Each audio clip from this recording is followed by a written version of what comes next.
आणि कोरगावकर यांनी इथे बोलवलं आणि आम्हाला संधी दिली त्याबद्दल त्यांचेही मनापासून आभार.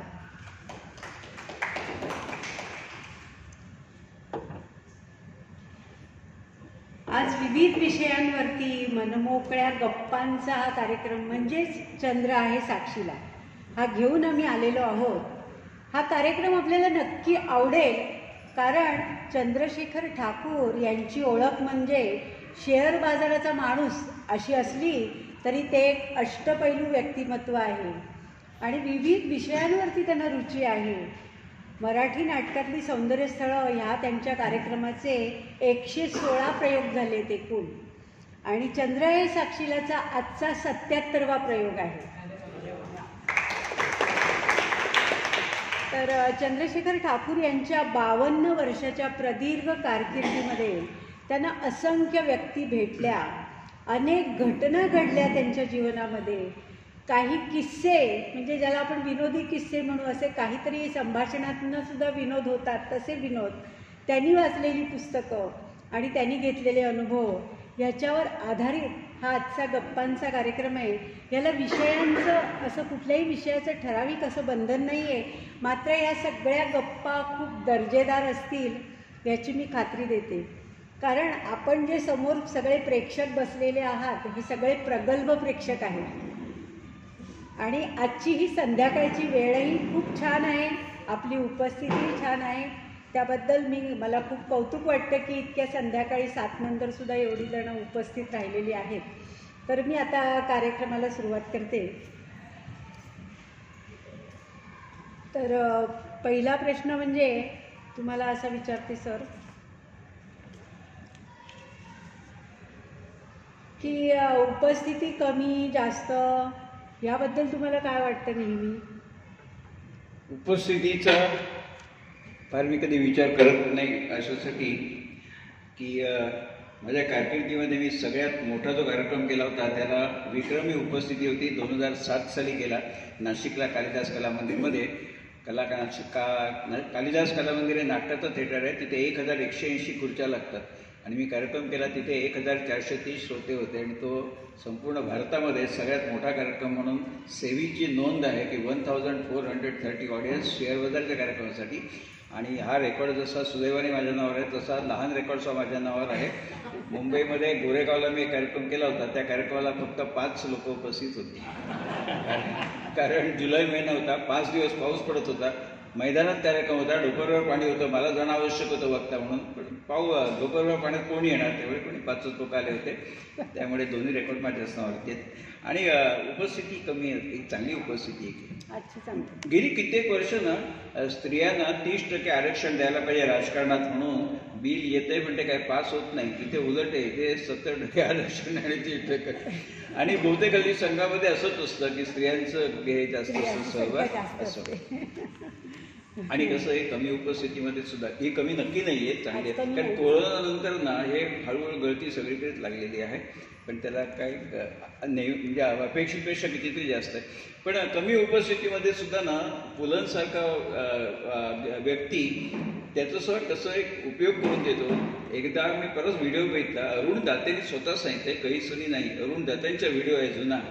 ते म्हणाले होते मी पहिला अरुण दाते इंदूरहून आलेले आहेत, ते मुंबईत आल्यावरती त्यांचा पहिला कार्यक्रम झाला, त्याला योगायोगाने पु ल देशपांडे आले होते, त्यामुळे अरुण दातेंनी लिहिलं या व्हिडिओमध्ये सांगितलं. मला खूप आनंद झाला की माझ्या पहिल्या प्रोग्रामला पुलं आले म्हणून, पण मला दडपण पण आलं होतं, एवढी मोठी व्यक्ती आली. तर त्यांनी सहज कार्यक्रम सुरू व्हायच्या आधी पुलांना जाऊन नमस्कार वगैरे केला अरुण दातेंनी आणि म्हणाले इकडे कसं काय आपण आलात. बरं, मला आनंद झाला, मी इकडे कसं काय माझ्या कार्यक्रमाला, मी तर नवीन, माझा पहिलाच कार्यक्रम आहे. तर पुलं म्हणाले अहो गेले कित्येक दिवस माझी तब्येत बरी नाही आहे, ते डॉक्टर म्हणाले बाहेर पडू नका. आता डॉक्टरांनी परवानगी दिली मला बाहेर पडायला. मला म्हणाले फक्त जिथे कमी गर्दी असेल अशा ठिकाणी जायचं. म्हणजे त्या प्रसंगाचं असं कसं विनोदामध्ये रूपांतर करून घेतलं पुलं दिली म्हणून पुलंच असते. अगदी असे शब्दांचे खेळ केवळ पुलंच करू शकतात. अगदी खरं. असंच एकदा पुलं रिक्षातनं जात होते आणि थोडं काम आटपून त्यांना परत यायचं होतं. रिक्षावाला त्यांना उर्मटपणे म्हणाला अहो वेटिंगचे पैसे लागतील ना. त्यावर पुलं लगेच रिक्षावाल्याला म्हणाले अरे वा, म्हणजे प्रवास फुकट करायला देणार वाटतं. तर असे हे पुलंचे किस्से विनोदाचे. तर आता रिक्षाच्या विषयी तुम्ही जरा सांगा ना, रिक्षांचा त्रास कसा होतो सगळ्यांना? आपण नेहमी बघतो रिक्षाचं भाडं वाढलं ना की मुख्यमंत्री सांगतात आता तुमची तक्रार चालणार नाही, भाडेवेळ नाकारायचं नाही. पण काही नाही, रिक्षावाले जे नेहमी त्रास द्यायचा तो देतच असतात. पण आपल्याला असं वाटतं आपल्याकडे असं काही नाही, सगळीकडेच असतं. इंग्लंडचे पंतप्रधान विन्स्टन चर्चिल, त्यांचा एक किस्सा मी वाचला होता की ते ज्यावेळी विन्स्टन चर्चिल इंग्लंडचे पंतप्रधान, त्यांची सगळ्यात महत्त्वाची ओळख म्हणजे भारताला स्वातंत्र्य देण्याच्या एकदम ते विरुद्ध होते. तेवढे भारताला स्वातंत्र्य देऊ नका, भारतीय लोक लायक नाही राज्य करायला म्हणून त्यावेळी त्यांचा विरोध होता. अर्थात त्यांचं मत चुकीचं होतं, आपण सिद्ध करून दाखवलं. 75 वर्षात आपण खूप छान प्रगती केली, ती गोष्ट वेगळी. पण हे पंतप्रधान असताना इंग्लंडचे विन्स्टन चर्चिल ते रेडिओ स्टेशनला चालले होते टॅक्सीत बसून, कारण त्यांचं भाषण होतं रेडिओवरती. आता पुढे म्हणेल एवढे पंतप्रधान, प्राईम मिनिस्टर आणि टॅक्सीतनं कसे झाले. अनेक मंडळी साधी असतात. आपल्या गोव्याचे मुख्यमंत्री मनोहर पर्रीकर स्कूटरवर बसून भाजी आणायला जात असत. आमचे मजूर दंड होते, स्वतः कपडे धुत असत, मंत्री असताना देखील. साधी माणसं असतात अशी. तसं ते टॅक्सीत बसून चालले होते. ह्या गोष्टी झाली 65 जास्त वर्ष झाली. तर ते टॅक्सीवाल्याला म्हणाले, टॅक्सीवाल्याने त्यांना ओळखलं नाही हे आपले प्राईम मिनिस्टर आहेत म्हणून, कारण फिल्मस्टारांना सगळे ओळखतात. राजकारणात आपल्याकडे केंद्राचं कोणी मंत्री आहे, समोर आलं तर आपण ओळखणार नाही, फिल्मवाल्यांना सगळे ओळखतात. तर टॅक्सीवाल्याने काय ओळखलं नाही. यांनी सांगितलं टॅक्सीवाल्याला, माझं 15 मिनिटाचं काम आहे रेडिओ स्टेशनला, तू थांब, माझं काम झालं की तुझ्या टॅक्सीनं मला परत तू घरी सोड. तर टॅक्सीवाला म्हणाला, सॉरी सर, मी थांबू शकत नाही. आज तुम्हाला मी ड्रॉप करणार आणि लगेच घरी जाणार, कारण आज आमच्या प्राईम मिनिस्टर साहेबांचं रेडिओवर भाषण आहे, ते मला ऐकायला जायला पाहिजे, मी थांबू शकत नाही. चर्चिल साहेब खुश झाले का प्रजा किती आपल्यावर प्रेम करते की माझं भाषण ऐकायसाठी तो भाडं सोडायला तयार झाला. ते खुश झाले. पण ते म्हणाले, हे बघ, मला पुन्हा दुसरी टॅक्सी शोधायला लागेल, तू थांब ना, मी तुला रिटर्न भाडं तर देणारच आहे, शिवाय वरती 2 पाऊंड जास्त देईन, पण तू जाऊ नको, मला दुसरं भाडं टॅक्सी शोधायला लागेल. तुम्हाला सॉरी सर, तुम्ही मला अजिबात भीड घालू नका, मला प्राईम मिनिस्टर साहेबांचं वाचन ऐकायला झालंच पाहिजे. पुन्हा चर्चिल म्हणाले, तुला मी रिटर्न भाडं देतो, वरती 5 पाऊंड जास्त देतो, थांबणार रे गड्या. तो म्हणाला, बिलकुल नाही, मला थांबू शकतच नाही, मला जायचंय. शेवटी चर्चिल त्याला म्हणाले टॅक्सीवाल्याला, हे बघ, तुझं राहू दे, माझं राहू दे, तुला मी रिटर्न भाडं देऊन शिवाय 10 पाऊंड जास्त वरती देतो, थांब ना तू. टॅक्सीवाला मला थांबतो. आणि तो थांबला. मग भाषण झाल्यावरती त्या टॅक्सीत बसून परत चर्चिल साहेब घरी निघाले. सर टॅक्सीवाल्याला म्हणाले, काय रे, मी तुला 3 वेळा सांगितलं थांबतोस का, तू नाही म्हणालास, मग आता कसं काय थांबला. टॅक्सीवाला म्हणाला, सर तुम्ही मला काय सांगितलं, मी 10 पाऊंड जास्त देईन म्हणून ना. अरे मग झक मारत गेला चर्चिल. दोन्ही त्यांना ते बघायला मिळालं, ऐकायला. त्यावर त्यांनी लिहिलं चर्चिल साहेबांनी, मी ह्याच्यातनं एकच बोध घेतला की माझी किंमत किती, फक्त 10 पाऊंड. तर ते तात्पर्य की पाय आपल्या जमिनीवर असावे, तुम्ही मोठं आपण स्वतः समजून काय उपयोग नाही. बरोबर. तर तुम्ही अनेक वृत्तपत्रांमधनं लेखन केलं आहे, विविध क्षेत्रातल्या हजारो लोकांना तुम्ही भेटला आहात. तर सोपी भाषा आणि सोपं लिखाण हे आपलं वैशिष्ट्य आहे. आणि ही सोपेपणाची प्रेरणा आपण कोणाकडनं घेतली. मी शाळेत असताना आचार्य अत्रेंचं एक पुस्तक वाचलं होतं, मी कसा झालो. त्यामध्ये आचार्य अत्रेंनी मी लेखक कसा झालो, दिग्दर्शक कसा झालो, निर्माता कसा झालो, कॉर्पोरेटर कसा झालो, सगळं त्याच्यात लिहिलंय. तर त्यामध्ये एक मला वाक्य खूप आवडलं. त्यांनी दिलंय की अत्रे साहेबांनी, सोपं बोलणंही खूप कठीण असतं आणि कठीण बोलणंही खूप सोपं असतं. तसंच सोपं लिहिणंही खूप कठीण असतं आणि कठीण लिहिणंही सोपं असतं. ते मला कुठेतरी मेंदूमध्ये रजिस्टर झालं. म्हणून मी ज्यावेळी उल्लेख केला लोकसत्ता मठामध्ये माझे लेख असत, मी सोप्या भाषेत लिहित असे, कारण आपण लिहिलेलं लोकांना जर कळलं ना, आवडलं तरच त्याच्यामध्ये मजा आहे म्हणून. तर दुसरी गोष्ट की वसंत सबनीस, ते पण मी त्यांना गुरु समजतो. ही सोपेपणाची प्रेरणा मी आचार्य त्यांच्याकडून मी कसा जवळ पुस्तकामुळे मिळाली, आणि वसंत सबनीस हे देखील. वसंत सबनीस आपल्याला लेखक म्हणून माहिती आहेत, पण ते कॉलेजमध्ये असताना एका दैनिकामध्ये रात्रपाळीला संपादकीय विभागामध्ये काम करत होते. कारण त्या काळी कॉलेज शिक्षण सोपं नव्हतं, कुठेतरी नोकरी करून तरच शिकायचं. त्यामुळे रात्रपाळीमध्ये काम करत असत दैनिकात आणि दिवसा कॉलेज करत असत. आणि तो काळ होता 1947चा. तारीख होती 15 ऑगस्ट 1947. कसं झालं, मध्यरात्री इंग्रजांनी स्वातंत्र्य जाहीर केलं, टेलिप्रिंटरवर बातमी आली. आता मध्यरात्री ह्या पेपरवाल्यांची एवढी घाई असते की पेपर छापून खाली टेम्पो उभे असतात, बंडला बांधून ते गावोगावी जायचे असतात. ते काही असं तेवढ्यात बातमी आली. आता एवढी मोठी बातमी की स्वातंत्र्य जाहीर केलं इंग्रजांनी भारताला, ती बातमी तर यायला पाहिजे. पेपर सगळा तयार होऊन आता छपायला फायनल जाणार एवढ्यात बातमी आली. आणि वसंत सतीसाठी ज्युनियर होते आणि ही मंडळी काय करतात, संपादक मंडळी साधारण 9ला पेपर सेट झाला की ते निघून जातं. मग पुढची प्रक्रिया छापायची चालू होते. पण ही बातमी आल्यावरती ती घ्यायला तर पाहिजेच. मग वसंत सतीसाठी तिथल्या तिथे निर्णय घेतला आणि काही जाहिराती काढल्या, काही कमी महत्त्वाच्या बातम्या काढल्या आणि ती बातमी अगदी पहिल्या पानावरती छापली. वेळ फार कमी होता. त्यांनी तिरंगी झेंड्याचं चित्र छापलं पहिल्या पानावरती तिरंगी झेंडा आणि खाली त्यावेळी त्यांना सुचलेल्या ओळी त्या चटकन त्याने तिथे लिहिल्या. त्या 4 ओळी अशा होत्या, ध्वजा उंचचा हिमालयावर जेथून दिसतील अवघे सागर, जाऊन ते सांग जगाला भारत माझा स्वतंत्र झाला. किती बघा साध्या उगीच 150 वर्षाच्या गळमगिरीच्या अंधकारातून काही अलंकारिक नाही. ध्वजा उंचचा हिमालयावर जेथून दिसतील अवघे सागर, जाऊन ते सांग जगाला भारत माझा स्वतंत्र झाला. आणि नंतर कोणीतरी स्पर्धा ठेवली होती की स्वातंत्र्याची बातमी कुठच्या वर्तमानपत्राने चांगली दिली, तर ह्यांच्या वर्तमानपत्राला पहिलं बक्षीस मिळालं होतं. आणि गंमत म्हणजे त्या वर्तमानपत्राचे संपादक होते नानासाहेब परुळेकर. त्यांना कवितांचं अतिशय वावडं होतं.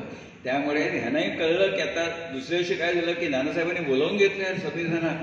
तर संविधाना कळलं आता आपली अजापट्टी करणार की आपल्याला कविता छापत नाही आपण पेपरामध्ये. पण त्यावेळी त्यांना वाटलं की हे छापायला पाहिजे. पण प्रत्यक्षात झालं उलटं. नानासाहेब परुळेकरांनी सबनीसांना विचारलं, कविता तुम्ही केली का? ते हो. ठीक आहे, अदनामधनं करत जा. त्यामुळे हे त्यांची अपेक्षा होती की उद्यापासून नारळ देतील. प्रत्यक्षात झालं उलटं. तर आणि दुसरी गोष्ट वसंत सबनीसांची आणखी ओळख तुम्हाला सांगतो. दादा कोंडकेंचं विच्छावाजी पुरी करामध्ये वसंत सबनीस सुरुवातीला भूमिका करत असत. त्यामध्ये वग म्हणून सुरुवातीला असतो. त्यामध्ये वसंत सबनीस आणि दादा कोंडके हे दोघे जण असत. आता दादा कोंडकेंच्या बरोबर उभं राहायचं अभिनयाला काही छोटी गोष्ट नाहीये. पण वसंत सबनीस सुंदर त्याची फेटा बांधून उंची छान होती, बरोबर ते छान दादांच्या बरोबरीने काम करत असत. तर त्यामध्ये कसं असतं, विच्छावाजी पुरीकर आपण बघितलं असेल त्याचं वैशिष्ट्य म्हणजे प्रत्येक प्रयोग ताजा वाटायचा. मी 8 वेळा बघितलं विच्छावाजी पुरीकर. प्रत्येक वेळी दादा कोंडके नजीकच्या काळात घडलेल्या घटनांचा परामर्श घेत असत. कोणी सेलिब्रिटी आले त्यांची दखल घेत असत. त्यावेळी प्रत्येक प्रयोग त्याचं छान नवीन वाटायचा. तर एका प्रयोगाला मी पुण्याला गेलो होतो, भरतनाट्य मंदिरमध्ये मी जात होतो. पुण्याला माझा कार्यक्रम सकाळी 10ला होता म्हणून मी आदल्या दिवशी गेलो होतो.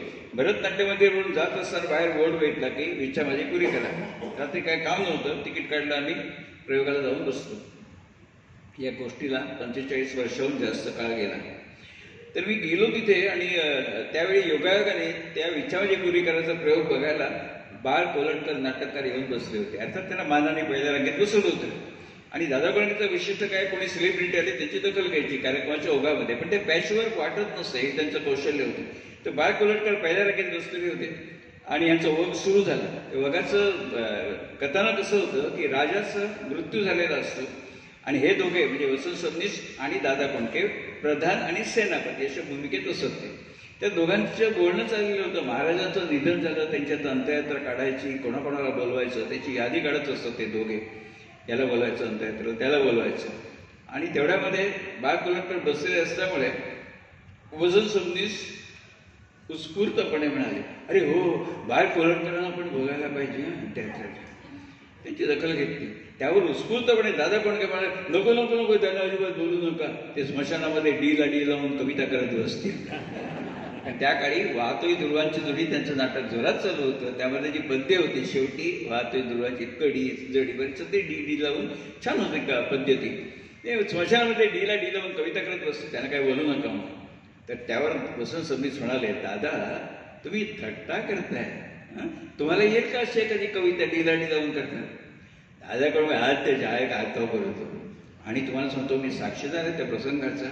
5 सेकंद दादा कोंडकेंनी फक्त छताकडे बघितलं आणि मला घ्या लिहून. ते लिहून घ्यायचं नव्हतं. पण तेव्हा वसंत सबनीसने आव्हान दिलं, दादा तुम्हाला करता येईल का डीला डी? करतो म्हणे, ऐकत आहे. आणि तिथल्या तिथे दादा कोंडकेंनी कविता केली ती अशी, सुंदर पोहे. म्हणजे ज्याने वाहतोय दुरांचे नाटक बघितलं असेल त्यांना कळेल की तो पद्याचा जो वाज होता ना, तो तसाच्या तसा तिथल्या तिथे दादा कोंडकेंनी उचलला होता. त्यांनी ती कविता केली. ती पद्य असं केलं होतं, सुंदर पोहे पातळ पातळ, खमंग तुकडे, खोबरे पुष्कळ, शेंग कुरमुरे आणि कडाळ या सर्वांनी विविध चवीने असा बनविला चविष्ट चिवडा, पडते ज्यावर उडी, बांधतो ही चिवड्याची पुडी. पण विडंबन काव्य म्हणतो ते स्वतः किती दर्जेदार असतं. आणि तुम्हाला सांगतो, बाळ कुलटकर उठले खुर्चीवरून स्टेजवर आले आणि दादा कोंडकेंना साष्टांग नमस्कार घातला त्यांनी. म्हणजे एका कलाकारांनी दिलेली प्रच्छन्न दाद होती ती.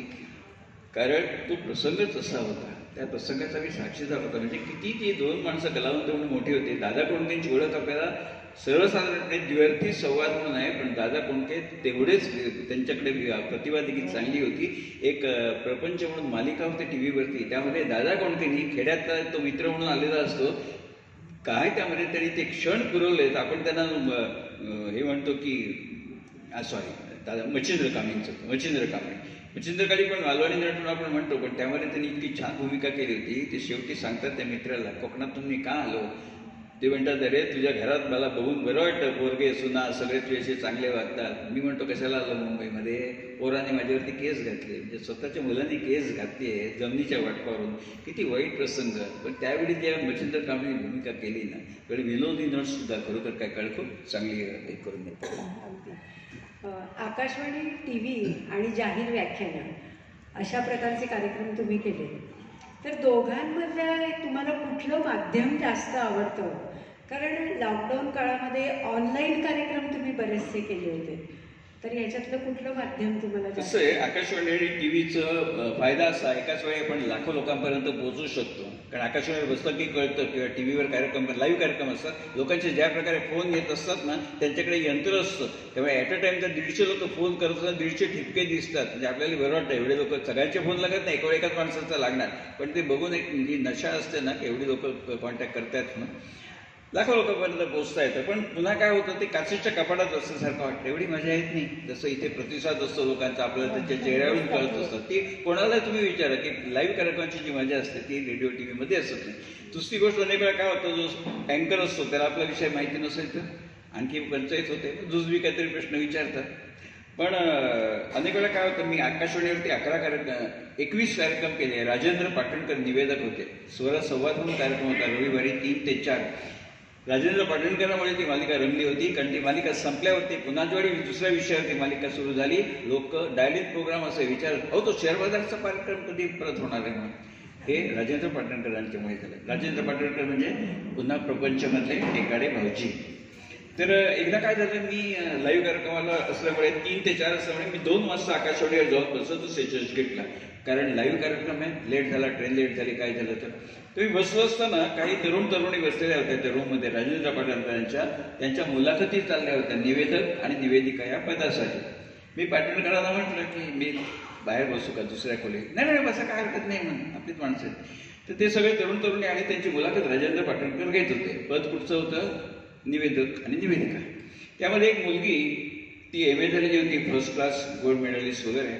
तर तिला पहिला प्रश्न राजेंद्र पाटणकरांनी विचारला, महामहोपाध्याय दत्तो वामन पोतदार यांचं संपूर्ण नाव सांगू शकाल का? मुलगी म्हणाली, सॉरी सर, मला माहिती नाही. आता दत्तो वामन पोतदार हेच नाव आहे, महामहोपाध्याय पदवी आहे, हे जर त्या मुलीला माहिती नसेल, काय बँकेमध्ये एक भरती चालू आहे क्लार्कची, त्याला प्रश्न विचारला, त्याला माहिती नाही, काय अडत नाही, कारण बँकेमध्ये काय गरज लागणार नाही. पण आकाशवाणीसारख्या ठिकाणी तुम्ही नोकरी करता म्हटल्यावरती ह्या गोष्टी माहिती असणं आवश्यक आहे. हे माहिती नाही म्हटल्यावर पाटणकर नाराज झाले. मग पुढचा प्रश्न विचारण्याच्या ऐवजी पाटणकरांनी काय केलं, HMVची तबकडी तिला दिली, ग्रामोफोनचे रेकॉर्ड, आणि सांगितलं हे गाणं आपल्याला लावायचं आहे. गाण्याच्या आधी निवेदन असतं, निवेदन कसं करायला. त्या मुलींनी हातात रेकॉर्ड घेतली आणि निवेदन करायला सुरुवात केली. आता जे गाणं आपण ऐकणार आहात ते आहे जगाच्या पाठीवर या चित्रपटातलं. संगीतकार आहेत सुधीर फडके आणि गीतकार आहेत G.D. माडगूळकर. आता बघा, तुम्हालाही कळलं, HMV ब्रिटिश कंपनी आहे, त्यांनी इंग्रजीत छापलं, पण वाचणाऱ्यांनी गदी माडगूळकर वाचायला पाहिजे होतं ना. हे आपल्याला कळलं, त्या मुलीला कळलं नाही, तिथे गोल्ड मेडल कामाला येत नाही. ते G.D. माडगूळकर ऐकल्यावर एवढा चेहरा जरा पाटणकरांचं ना कळलं. मग तिने काय त्यांनी सिलेक्ट केलं नाही, ती गोष्ट वेगळी. कारण कसं असतं की एवढं तारतम्य माणसाला असणं आवश्यक आहे. ते त्या मुलीला नव्हतं. आता हे ब्रँड झालेले असतात ना, गदिमा म्हटल्यावरती गदिमा वगैरे, बाबूजी म्हटल्यावर ते सुधीर फडके ब्रँड आहेत, आपल्याला सांगायला लागत नाही सुधीर फडके म्हणून. तसं ब्रँडचं इतकं महत्त्व असं तुम्हाला सांगतो. डेटॉल सगळ्यांना माहिती आहे. कल्पना करा, आता आपण ज्यावेळी आम्रखंड खातो, पहिला ब्रँड डोळ्यासमोर येतो आम्रखंड म्हटल्यावरती चितळ आहे. कल्पना करा, डेटॉल बनवणाऱ्या कंपनीनी जर उद्या आम्रखंड बनवायला सुरुवात केली, आपल्यापैकी किती लोक डेटॉल कंपनीचा आम्रखंड घेतील? सारी येते डेटॉल किती चांगला असू आपण नाही घेणार, कारण डेटॉल हे डेटॉल आहे, आम्रखंड आहे आम्रखंड आहे, तो चितळे ब्रँड आहे, इकडे डेटॉल ब्रँड. त्या ब्रँडचं एवढं तर महत्त्व असतं. आणि झालं कसं, हे तुम्हाला म्हटलं, त्या मुलींनी बाकी सगळं गोल्ड मेडल फर्स्ट क्लास, पण या 2 चुकीच्या उत्तरामुळे तिने नोकरी गमावली. त्या उलट मला अनुभवाला उत्तरामोने सगळ्यांना माहिती आहेत, निवेदिका. माझ्या काही कार्यक्रमाला उत्तरामध्ये निवेदिका असत, त्या मी कार्यक्रमाच्या आधी गप्पा मारत बसलेलो असो. तर एकदा मला त्या म्हणाल्या, ठाकूर माझी पहिली नोकरी झाली आकाशवाणी मुंबईवरती, आणि त्यावेळी माझी मुलाखत चालली होती. 4 जण मुलाखत घ्यायला बसले होते. आता ज्यावेळी 4 जण मुलाखत घ्यायला बसलेले असतात आणि एकटा मुलाखत देणार असतो तरी दडपणारेलं असतं, पण ह्यानं तसं काय नव्हतं. ते स्वतः खूप स्मार्ट आहे. तर त्या म्हणाल्या की 4 जण मला मुलाखतीला प्रश्न विचारतात, मी उत्तरं देत होते आणि त्यांच्या चेहऱ्याकडे बघून मला कळत होतं की माझी उत्तरं त्यांना पसंत पडतात. मग असं झाल्यावरती त्यातला एक जण म्हणाला, ठीक आहे आपली मुलाखत चांगली झाली, शेवटचाच प्रश्न विचारतो तुम्हाला आणि मग आपण मुलाखत थांबूया. तर त्या पॅनलमधल्या एका माणसाने उत्तराबाईंना विचारलं. नेहमी काय असं पुन्हा तेच अनेक वेळा काय होतं की वर्तमान बातम्या वाचत असताना काहीतरी महत्वाची बातमी येते आणि वृत्त निवेदिकेला एक चिठी दिली जाते. ती चिठ्ठीवर त्रोटक टॉपिक लिहिलेला असतो, त्यावरून तिने थोडक्यात बातमी वाचायची असते, सगळं लिहून दिलेलंच नसतं. ते मुलाखतकर्त्याने विचारलं उत्तरामध्ये ना, कल्पना करा तुम्ही बातम्या वाचताय आणि तुमच्या हातात चिठ्ठी आली, बृहन्मुंबईचे पोलीस कमिशनर श्रीकांत बापट यांनी सोमवारपासून मुंबईमध्ये 4 दिवसांची कर्फ्यू जाहीर केली आहे, अशी बातमी आली. चिठ्ठी दिली तर तुम्ही बातमी कशी वाचाल? चटकन, कारण बरोबर वाचायची असते, वेळ कमी असते. तर उत्तरामंदीने वाचून दाखवली. आताच हाती आलेल्या बातमीनुसार बृहन्मुंबईचे पोलीस आयुक्त श्री श्रीकांत बापट यांनी सोमवारपासून पुढील 2 दिवस मुंबईमध्ये संचारबंदी जाहीर केली आहे. आता बघा, त्यांनी काय लिहून दिलं होतं? कमिशनर. यांनी वाचलं आयुक्त. त्यांनी लिहून दिलं होतं कर्फ्यू जाहीर केले, यांनी वाचून दाखवलं संचारबंदी जाहीर केले. हे जे तारतम्य असतं ना, समजसूचक म्हणा, नॉलेज पण पाहिजे कर्फ्यूला मराठी शब्द काय वगैरे, की जसं आपण म्हणतो संचारबंदी म्हणजे कर्फ्यू आहे, 144 कलम म्हणजे 3 किंवा 5 माणसं जमायचं नाही, फरक माहिती पाहिजे. तो तुला माहिती होता. तेव्हा म्हणाले, हे माझं उत्तर ऐकल्यावरती आयुक्त आणि संचारबंदी, त्या माणसाचा चेहरा बघितला आणि मला कळलं की माझी निवड पक्की झाली. आणि तसंच झालं. त्यांनी सांगितलं अपॉइंटमेंट लेटर नंतर देऊ, उद्यापासून कामावरती या. म्हणजे एका चुकीच्या उत्तराने ती नोकरी गमावली आणि एका तारतम्य समजसूचकतेने हिनी नोकरी मिळवली. त्यामुळे ह्या गोष्टी खूप अशा मॅटर करतात, छोट्या छोट्या आपण म्हणतो तरी. बरोबर, खूप सुंदर सर. तुम्हाला वाचनाची तर खूप आवड आहे आणि पूर्वी तुम्ही ज्या वेळेला दौऱ्यावर जायचात त्यावेळेला अनेक प्रकारच्या पुस्तकांचं वाचन तुमच्याकडनं व्हायचं. तर कोणत्या कोणत्या विषयाची पुस्तकं तुम्ही वाचलेली आहे? कुठली आवडतात? जास्त करून कुठला विषय आवडतो तुम्हाला आणि कुठल्या लेखकाची पुस्तकं आवडतात? तसं वाचन मला सगळ्या प्रकारचं करायला आवडतं, पण विनोदी वाचनामध्ये मी जास्त रमतो. अशासाठी 52 वर्ष तो 4,000 आर्थिक विषय घेऊन ना डोक्याचा गोविंद होतो. त्यामुळे विनोदी वाङ्मय मी दौऱ्यावर असो की जास्त माझ्याकडे ते असतं आणि ते मला त्याच्यामध्ये जास्त रमतो मी. पण मी सगळ्या प्रकारची पुस्तकं वाचली. आचार्य अत्रेंचे कराचे पाणीचे सगळे खंड वाचले. विष्णूशास्त्री चिपळूणकरांची निबंधमाला मी 11वीत असताना वाचली होती. याचं कारण आमचे शिक्षक चांगले होते, ते सांगत असत हे वाच ते वाच. नंतर पुलंची सगळी पुस्तकं वाचली होती. B.N. Purandare, doctor B.N. Purandare स्त्रीरोग तज्ञ, त्यांचं शल्य कौशल्य पुस्तक वाचलं होतं मी, त्याला पुरस्कार मिळाला होता. म्हणजे एक उत्तम डॉक्टर, एक उत्तम लेखक कसा असू शकतो त्याचं ते छान उदाहरण होतं डॉक्टर B.N. पुरंदरे म्हणून. तेही पुस्तक वाचलं होतं. तर त्यांनी त्याच्यात जितके छान अनुभव लिहिले पुरंदरे डॉक्टरांनी, त्यांना परदेशात खूप बोलावून येत असत व्याख्यानं द्यायला, कारण इतके निष्णात स्त्रीरोग तज्ज्ञ होते. तर ते म्हणाले, एकदा मी परदेशात गेलो असतो ना, तिथे मंडळी मला मेडिकल कॉलेजची म्हणाली, त्यांना ऑपरेशन वगैरे करून दाखवत असत प्रॅक्टिकल. हे तुझ्या बोटात काय जादू आहे का रे? तुझ्या बोटं कशी भराभराची फिरतात, आमची नाही अशी बोटं चालत कधी. तर ते म्हणाले, अरे तुम्ही लोक सगळे व्यवहार काट्या चमच्याने करता, आमच्यासारखं बोटं व्यायाम आहे कुठे बोटांना? म्हणून म्हणे आमच्या बोटात जादूबिदू काय, आम्ही सगळे व्यवहार हाताने करतो, तुम्ही जे काय आपल्या शॉपच हल्ली लोकांना सवय ना जरी खाली मांडी घालून बसता येत नाही, कारण डायनिंग टेबल असतं, कमोड असतो, त्यामुळे ते सगळं आम्ही ते घरातनं काढून टाकलंय का म्हणून ती सवयच मोडून जाते. म्हणजे ते काटे चमच्याने तुम्ही करता म्हणून तुम्हाला ते होत नाही. अशी अनेक मंडळी भेटली हो. आणि माझी एक हौस असते, कोणी मोठा माणूस असेल त्याला परवानगी घेऊन भेटायचं. वाघ सिंह सखे सप्ती नावाचं एक पुस्तक होतं, ते लिहिलं होतं सर्कसपटू, रिंग मास्टर ज्याला इंग्रजीत म्हणतात, दामू धोत्रे. त्यांचं 45 वर्ष आयुष्य परदेशी युरोपियन सर्कसमध्ये होतं. निवृत्त झाल्यावर ते भारतात आले. पुण्यामध्ये त्यांनी एक बंगला बांधला टिळक रोडवरती, सर्कस विला. वर्तमानपत्रात वाचलं, त्या काळी फोन नव्हते, मी पत्र पाठवलं, पोस्टकार्ड, की मला आपल्याला भेटायचं आहे. ते म्हणजे मंगळवार बुधवार पुढच्या आठवड्यामध्ये या. तुम्ही पुण्याला त्यांना भेटायला गेलो होतो दामोदर त्यांनी, एवढा भला मनुष्य. त्यांनी मला जवळजवळ 1 तास त्यांनी माझ्याशी, मी काय बोलत होतो ते दाखवत होते सगळे पुरस्कार वगैरे फोटो बिटो. तर ते म्हणाले त्या पुस्तकामध्ये त्यांनी छान लिहिले दामोदर. ते म्हणाले सर्कशीमध्ये, आता आपल्या भारतात सर्कस नाही आहे, मेनका गांधीच्या कृपेमुळे सर्कस बंद झाली, पण मला जगामध्ये जिथे जिथे सर्कस असते त्या सर्कशीमध्ये रिंग मास्टर असतो. त्या रिंग मास्टरच्या हातात एक चाबूक असतो, त्या चाबकाचा आवाज अंगावर काटा येईल असा तो भयंकर आवाज असतो चाबकाचा. आणि ते रिंग मास्टर त्या चाबकाचा आवाज करून त्या प्राण्यांना घाबरवत असतो. आणि त्या प्राण्यांना असं वाटतं की ह्याच्या हातात जे काय आहे ते मोठं शस्त्र आहे, त्याने आपल्याला इजा होईल. त्या भीतीपोटी तो वाघ, एवढा जंगलचा राजा, तो मुटकुळा करून स्टूलवर बसलेला असतो. का? त्या चाबकाला घाबरून, त्याला वाटतं त्याच्यात काहीतरी आपल्याला इजा होण्यासारखं आहे म्हणून. त्यावेळेस दामोदर म्हणाले की आजपर्यंत जगामध्ये कुठच्याही रिंग मास्टरने कुठच्याही सर्कशीच्या प्रयोगात वाघाला, सिंहाला, हत्तीला चापूक मारलेला नाही. तो फक्त आवाज करून त्यांना घाबरवत असतो, भासवत असतो, एक अदृश्य आहे म्हणून. त्यामुळे एक वाक्य तरी सांगितलं, म्हणाले ठाकूर, ज्या दिवशी एखादा रिंग मास्टर वाघाला चाबूक मारेल ना, त्या दिवशी वाघाला कळून चुकेल ह्याच्या तथाकथित शस्त्रामध्ये काहीही दम नाही. पुढच्या क्षणाला तो रिंग मास्टरवरती हल्ला करेल.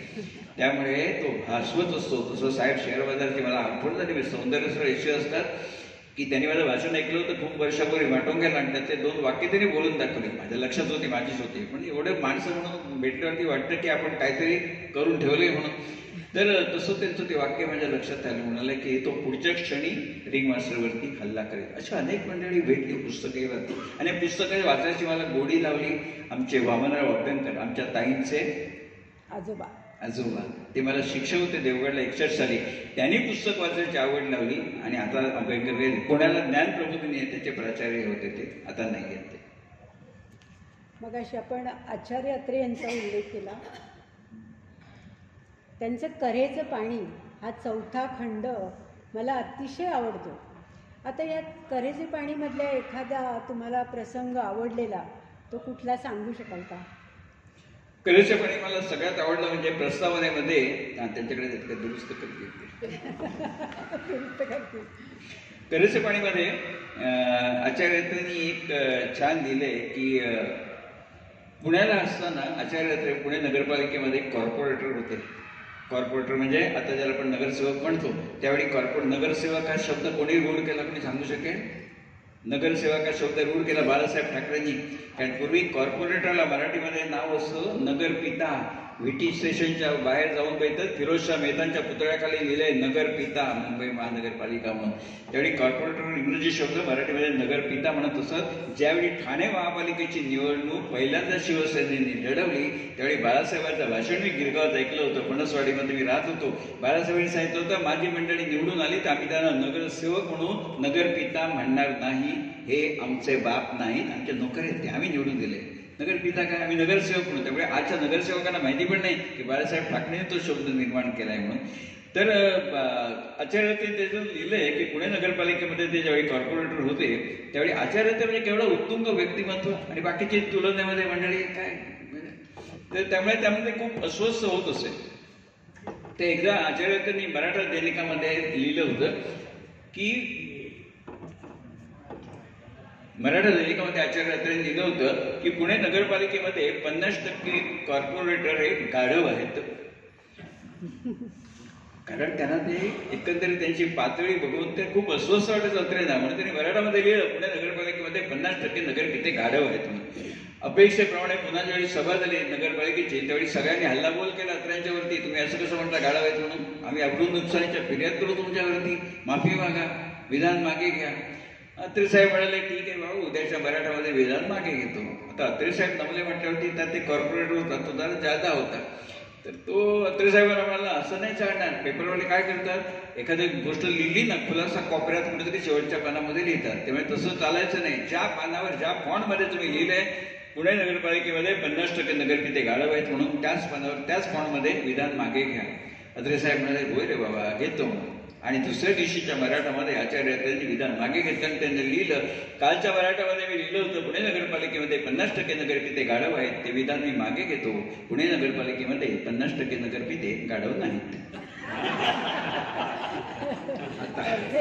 ताई म्हटलं प्रगल्भ ऑडियन्सला हे कळतं, नगरपित्यामध्ये एकालाही कोणाला कळलं नाही, त्यामुळे ते खुश झाले. अत्रेंनी विधान मागे घेतलं, अर्थ तोच होतो ना. पण नंतर येऊन काय उपयोग असतो लक्षात येऊन, तर तो टेम्पो असतो तोपर्यंत निघून गेलेला असतो. अशा अत्रे साहेबांचं एक रॉबर्ट मनी हायस्कूल, मला वाटतं आमच्या ताईत जास्त माहीत चालू झालंय का नाही, तुम्ही घ्या काय आचार्य अत्रे हे अष्टपैलू व्यक्तिमत्व होतं, आपल्याला सर्वांनाच माहिती आहे. कारण त्यांनी शिक्षकाची सुद्धा बरेच वर्ष ते कार्यरत होते शिक्षक म्हणून सुरुवातीच्या काळामध्ये. तर ते सँडर्स रोडला एका हायस्कूलमध्ये सर्व्हिसला लागले शिक्षकाच्या नोकरीच्या. आणि ती शाळा खूप चांगली होती, सगळे ते शाळेचे संचालक चांगले होते, विद्यार्थी वर्ग सगळा चांगला होता. पण त्या शाळेचं मुख्य अडचण अशी होती की त्यांच्याकडे पैसा फार कमी होता. त्यामुळे ते पगार दरमहा मिळायचा नाही शिक्षकांना, केव्हा तरी मिळायचा असा आधेमध्ये, किंवा आता हा थोडासा घ्या मग नंतर थोडासा घ्या.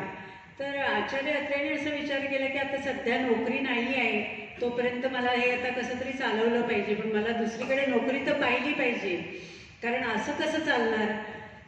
आणि त्यानंतर मग काही दिवस त्यांनी तिथे त्या शाळेमध्ये काम केलं. आणि एक दिवस इंग्रजीचा तास आटपून ते असे बाहेर येत होते, तेवढ्यात एक व्यक्ती आल्या अशा, आणि त्यांनी नेमकं आचार्य अत्रेंनाच विचारलं की मुख्याध्यापकांचं ऑफिस कुठे आहे. तर आचार्य अत्रे म्हणाले की कशासाठी तुम्हाला हवं आहे. तर म्हणाले नाही, मला शाळेमध्ये शिक्षकाची नोकरी हवी आहे, तर अर्ज देण्यासाठी आणि चौकशी करण्यासाठी मी आलो आहे. तर म्हणे असं, मग तुम्ही आधी कुठे नोकरीला होतात. म्हणजे हे का आत्तापर्यंत मी रॉबर्ट मनी शाळेमध्ये काम करत होतो, पण माझं तिथे संचालकांशी जरा वादविवाद झाले, मग नोकरीचा राजीनामा दिला. आणि मग मला कळलं की इथे आपण जाऊन चौकशी करावी, आपल्याला काही शिक्षकाची नोकरीची इथे वेकन्सी आहे का. तर अत्रे म्हणाले ठीक आहे, मी तुम्हाला मुख्याध्यापकांचं ऑफिस दाखवतो. आणि मुख्याध्यापकांचं ऑफिस त्यांनी दाखवलं आणि लगेच ते क्लार्ककडे आले, म्हणाले की मला अर्जंट अर्ध्या दिवसाची रजा हवी आहे, मला जरा बाहेर काम आहे अचानक. आणि ते तडक तिथून उठून रॉबर्ट मनी हायस्कूलमध्ये गेले आणि त्या मुख्याध्यापकांना भेटले. म्हणाले की इथे शाळेमध्ये वेकन्सी आहे असं मला कळलं. म्हणे अहो आत्ताच झाले, तुम्हाला कसं काय कळलं लगेच. म्हणजे ते काय विचारू नका, पण आहे ना वेकन्सी. हो आहे म्हणाले, इंग्रजी शिकवणारे पाहिजे. तर म्हणे ठीक आहे, मग तुम्ही आत्ता घेता का तास, 8वीच्या वर्गावरती घ्या, वर्ड्सवर्थ त्यांची ककू कविता शिकवा. हो म्हणे चालेल. आणि त्यांनी विद्यार्थ्यांना अक्षरशः इतकं गुंग करून ठेवलं आचार्य अत्रेंनी की त्यांची नोकरी तिथेच पक्की झाली. आणि मुख्याध्यापक म्हणाले ठीक आहे, उद्यापासून तुम्ही नोकरीवरती या, मी तुम्हाला उद्याच्या उद्या अपॉइंटमेंट लेटर देतो, तुम्ही या. आणि अत्र्यांना इतका आनंद झाला, म्हणजे त्यांच्या ती नोकरी त्यांनी तिकडची कमावली, इकडे चांगली मिळाली. आणि इथे चांगला शिक्षक तो नोकरी करत होता चांगल्या शाळेमध्ये, तो तिकडे जाऊन पडला की जिथे महिन्याला पगार नाही आणि असं नाही. तर अशी आचार्य अत्रेंची हकीकत आहे. आणि ती मला नेहमी आवडते वाचायला. 4थ्या खंडामध्ये करेचे पाणीमध्ये आचार्य अत्रेंनी असे अनुभव लिहिलेत आपले सगळे शिक्षकी नोकरीचे, कसे कसे काय आले, पुढे त्यांनी नवयुग वाचनमाला वगैरे काढली, असे भरपूर अनुभव आहेत त्यांचे. आणि चित्रपटांना पुरस्कार द्यायची सुरुवात झाली 1953 सालापासून. आणि पहिला मान मिळाला होता श्यामची आई. म्हणजे अत्रे साहेबांचं नावात ते पण एक विक्रम आहे की पहिला पुरस्काराचा मान त्यांनी मिळून दिला होता. आता मगाशी वाचनाचं मी बोललो ना, तर वाचनाची आवड मला लागायचं कारण साहेब वामनराव अभ्यंकर जे प्राचार्य होते, त्यांचं मला काय ऋण वाटतं अशासाठी की ते आम्हाला कधीच सांगतच होते हे वाचा ते वाचा म्हणून. ते नेहमी काय सांगत, वाचनालयात हे पुस्तक आहे ते घे आणि त्यातलं 13वं प्रकरण वाच किंवा 8वं जे काय असेल ते. त्यांनी कधीच सांगितलं नाही पूर्ण पुस्तक वाच म्हणून. याचं कारण की त्या वयामध्ये मुलांना काय रुचेल आणि कितपत पचेल हे त्यांना माहिती होतं. त्यामुळे कधी पुस्तक वाचायला सांगत नसतं, तेवढे हे प्रकरण 1 किंवा 2. तसंच त्यांनी मला सांगितलं होतं एकदा, आचार्य त्यांचं गीता प्रवचन हे पुस्तक वाचायला. 11वीत असतं, तेव्हा 11वी SSC होती. तर गीता प्रवचन पुस्तक वाचायला सांगितलं. त्याच्यामध्ये जे प्रकरण त्यांनी सांगितलं मला, त्यामध्ये विनोबा भावेनी, गीता प्रवचन हे विनोबा भावेचं पुस्तक आहे.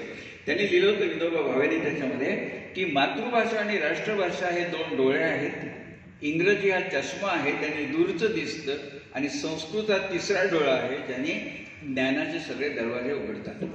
किती लक्षात राहण्यासाठी, म्हणजे पाठ करायलाच लागत नाही. मातृभाषा राष्ट्रभाषा 2 डोळे, इंग्रजी चष्मा, संस्कृत 3रा डोळा. तर त्यामुळे अशा तऱ्हेने ना वाचनाची आवड लागली. आणि वामनराव अभ्यंकराचं वैशिष्ट्य सांगतो, निवृत्तीनंतर ज्ञान प्रबोधिनीचं काम ते करत असत, कारण त्याने ती शाळा बांधण्यापासून सगळं केलेलं. संस्था चालक त्यांना 6,000 रुपये मानधन देत असत, पेन्शन नाही, मानधन. आणि एक दिवशी संस्था चालकांच्या लक्षात आलं की 6,000 रुपये काय ह्या काळामध्ये मोठी रक्कम नव्हे. त्यांनी मीटिंग घेतली आणि संस्था चालकांनी ठरवलं की पुढच्या महिन्यापासून 10,000 रुपये मानधन द्यायला आपण सुरुवात करू. आणि कोणीतरी सांगितलं मंडळापैकी की पुढच्या महिन्यापासून तुमचं मानधन आम्ही 10,000 रुपये करणार आहोत. या महात्म्याने काय सांगितलं, नाही 6,000 पुरे, माझं 6,000 मध्ये भागतं. ज्यावेळी भागत नाही असं असेल त्यावेळी मी सांगेन 10,000 नका करू, कोणी ह्या काळात सांगणार. असे महान मंडळी शिक्षक म्हणून भेटले. त्यामुळे आयुष्यामध्ये ना सफल झालं असं वाटतं.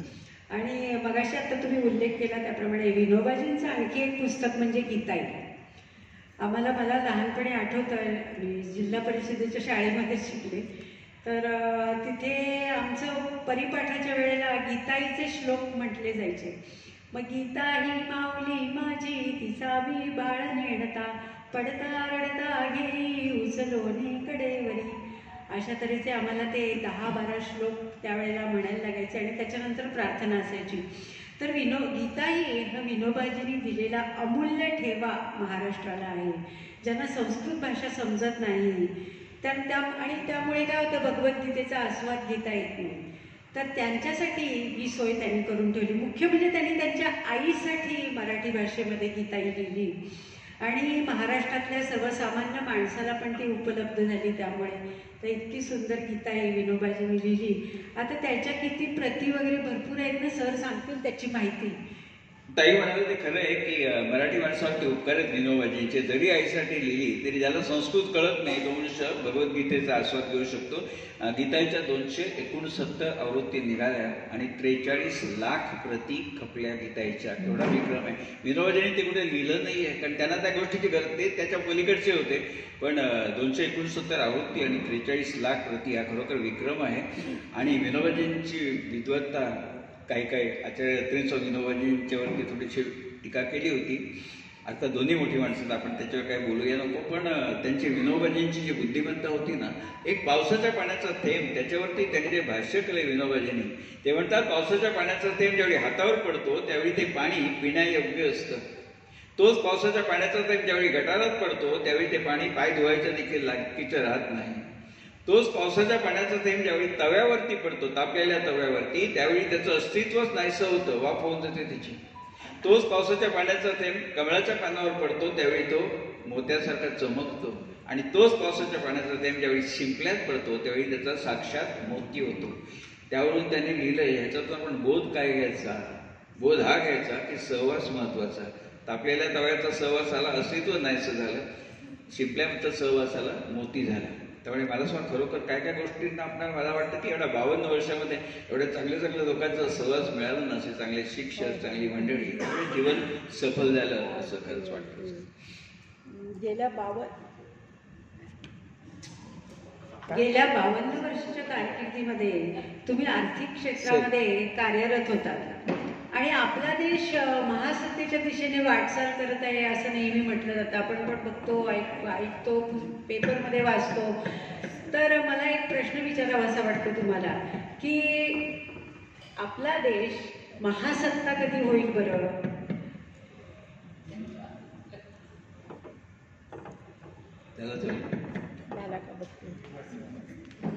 हॅलो,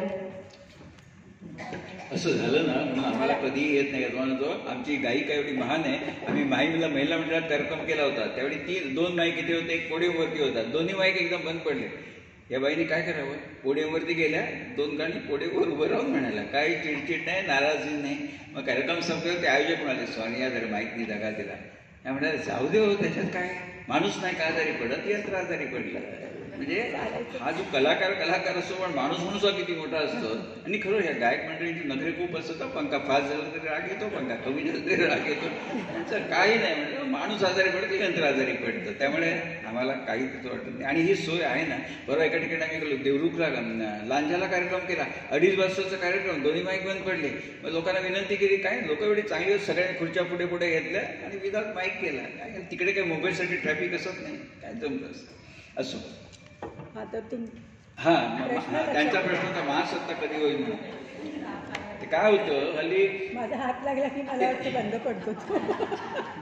नाही, ठीक आहे, आपण मॅनेज करू.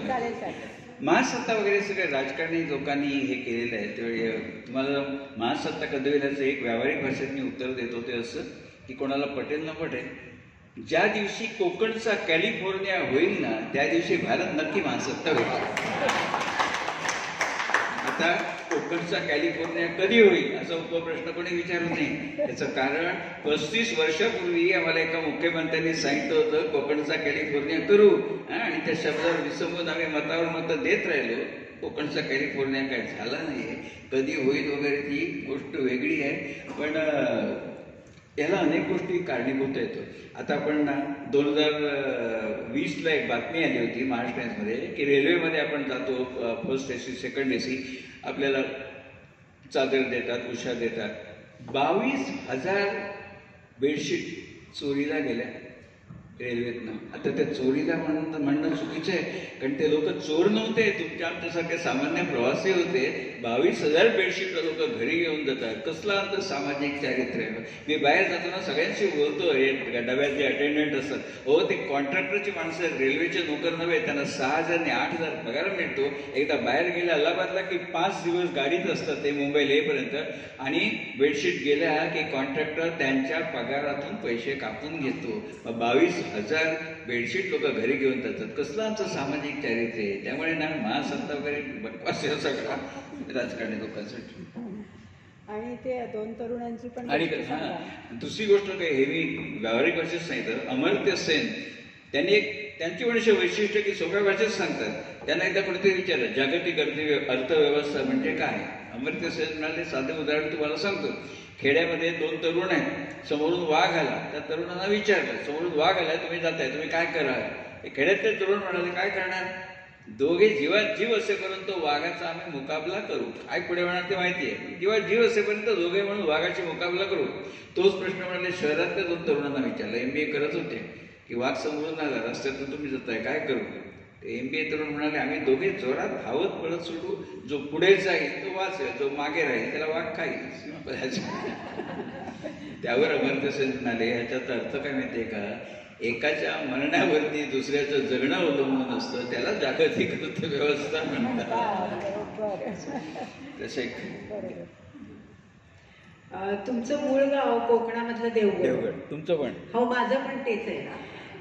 तर याचा प्रत्येक कार्यक्रमामध्ये तुम्ही उल्लेख करता आणि देवगड विषयी तुम्हाला तर खूपच अभिमान वाटतो. तर तुमच्या लहानपणीच्या आणि तुम्ही जिथून SSC झालात त्या शाळेच्या तुमच्या काही आठवणी असतील छानशा.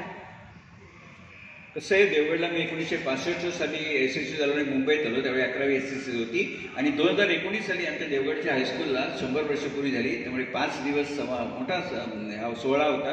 त्यावेळी मी गेलो होतो. पण शाळेच्या आत्ताच्या मुख्याध्यापकांनी सगळ्या वर्गखोल्या ओढून ठेवल्या होत्या. आणि मला आठवत होतं मी कुठच्या वर्गखोलीत बसत होतो वगैरे. त्या खोलीत जाऊन मी क्लासरूममध्ये जाऊन बसतो. इतकं छान वाटलं. जवळजवळ इतकी वर्ष 54 वर्ष झाली, पण तिथे बसल्यावरती असं काहीतरी अंगात एक झिणझिण्या आला की आपण जणू काय 8वीत असताना बसलो होतो तसं म्हणून. पण मग ते खूप छान त्यांनी काम केलं होतं. पण मला आठवणी जागा झाल्या अशा की मी SSCला असताना नाभर सर म्हणून शिक्षक होते, आता नाही येत ते. तर त्यांना माहिती होतं पूर्वी कसं SSC झालं की पहिली मिळेल ती नोकरी पकडायची. जर सधन असेल तो कॉलेज करत असेल, नाही तर नोकरी करून मग पुढे बघायचं. मी मुंबईत आलो, नोकरी केली आणि मग कोल्हापूर विद्यापीठातनं बाहेरून BA झालो. ती गोष्ट वेगळी. पण त्यावेळी आमचे शिक्षक होते नावर सर, त्यांनी असं ठरवलं की ही मुलं मुंबईला जातील नोकरीसाठी, मुलाखत देतील, तर त्याबाबत मुलांना काहीतरी सांगावं म्हणून त्यांनी काय केलं, मुलाखत कशी द्यायची वगैरे त्यासाठी प्रत्येक मुलाला त्यांनी बोलवलं. त्या वर्गखोलीमध्ये हेडमास्टर, हे नावर सर आणि वर्ग शिक्षक तिघेजण होते.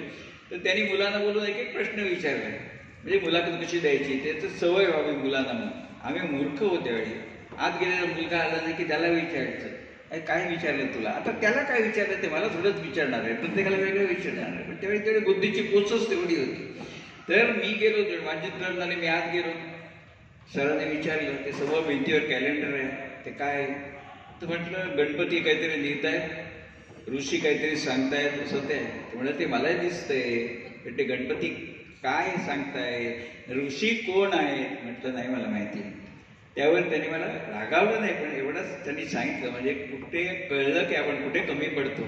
मला म्हणले गेले 1 वर्ष या क्लासरूममध्ये तू बसतो आहेस, रोज ते कॅलेंडर बघतोयस, तुला कधी वाटलं नाही शिक्षकांना विचारावं हे काय चित्र आहे, कोण ऋषी आहे. ते म्हणाले ते व्यासमुनी आहेत, गणपती लिहून घेत आहेत, व्यासमुनी महाभारत सांगतायत, असं आहे ते. तेव्हा वाटलं की आपल्याला वर्षभरात मनात काय प्रश्न आला नाही. आणि मग मी राधाकृष्णनांचं एक पुस्तक होतं, त्याच्यात राधाकृष्णांनी सांगितलं होतं, तुम्हाला मिळालेली डिग्री हा तुमचा गेट पास आहे, तुम्ही प्रश्न विचारत राहा आयुष्यामध्ये, तरच तुमची प्रगती होत राहणार आहे. Read, write, speak and ask, विचारत राहा. तर ते मला वर्षभर वाटले नव्हतं विचारावं असं, पण कुठेतरी एक दृष्टी मिळाली की आपण कसं वागायला पाहिजे त्यांचं म्हणून. आणि ते आमचे नावर सर, आणि त्यांनी आणखी एक छान वाक्य सांगितलं, म्हणजे जनरल नॉलेज म्हणजे काय, प्रश्न विचार. म्हणजे जनरल नॉलेज म्हणजे सगळ्या विषयांची माहिती असणं, म्हणाले बिलकुल नाही, एका माणसाला सगळ्या विषयांची माहिती असणं शक्य नाही. कुठची माहिती कोणाकडनं मिळेल हे माहिती असणं त्याला जनरल नॉलेज म्हणतात.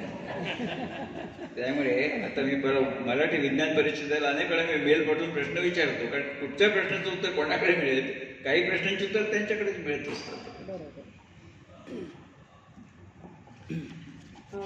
अवघे 50 वर्ष आयुष्य लाभलेले आणि वयाच्या 29व्या वर्षी महाराष्ट्राचे गृहमंत्री झालेले डॉक्टर श्रीकांत जिचकार यांनी विविध विषयामधल्या 20 पदव्या त्यांच्याकडे होत्या आणि 28 सुवर्ण पदकं त्यांना मिळाली होती.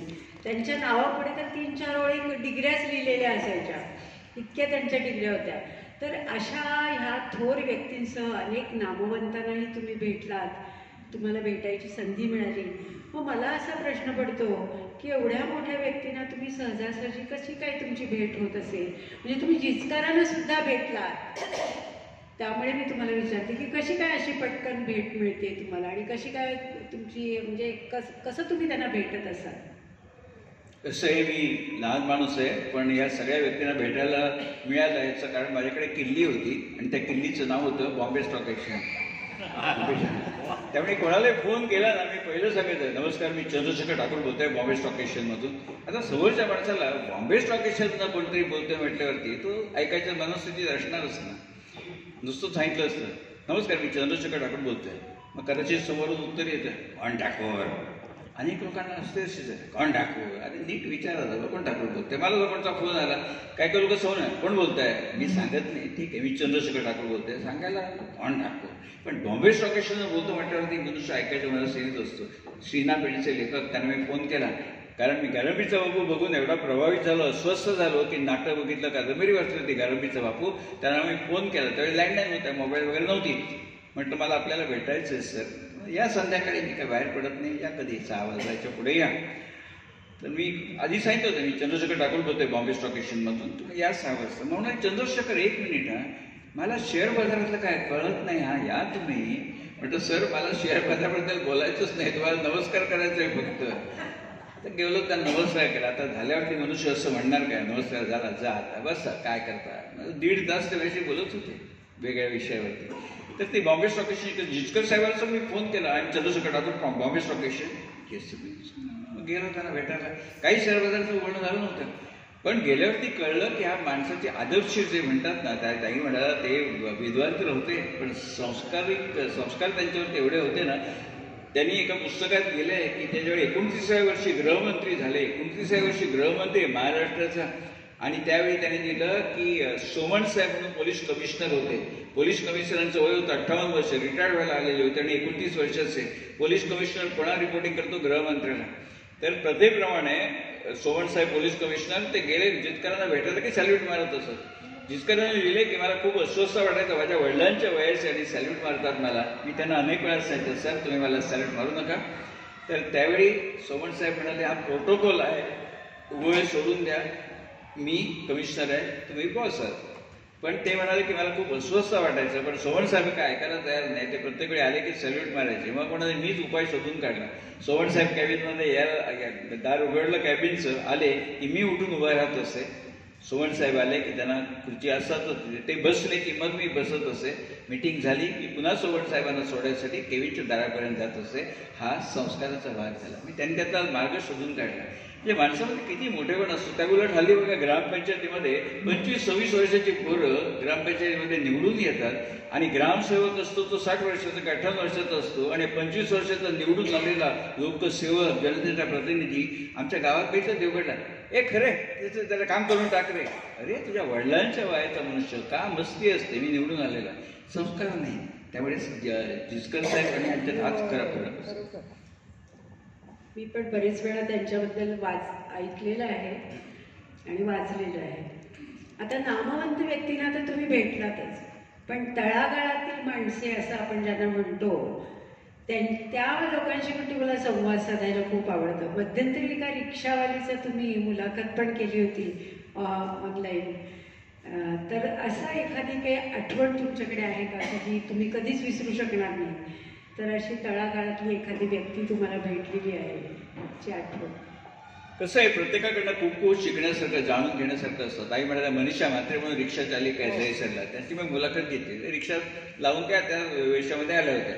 पण ज्या बोलल्या, कारण त्यांना काय मुलाखत द्यायची सवय नाही, पण ज्या बोलल्या ना अगदी मनापासून बोलल्या होत्या. त्या इतकी त्याला प्रतिसाद मिळाला त्या युवतीच्या मुलाखतीला.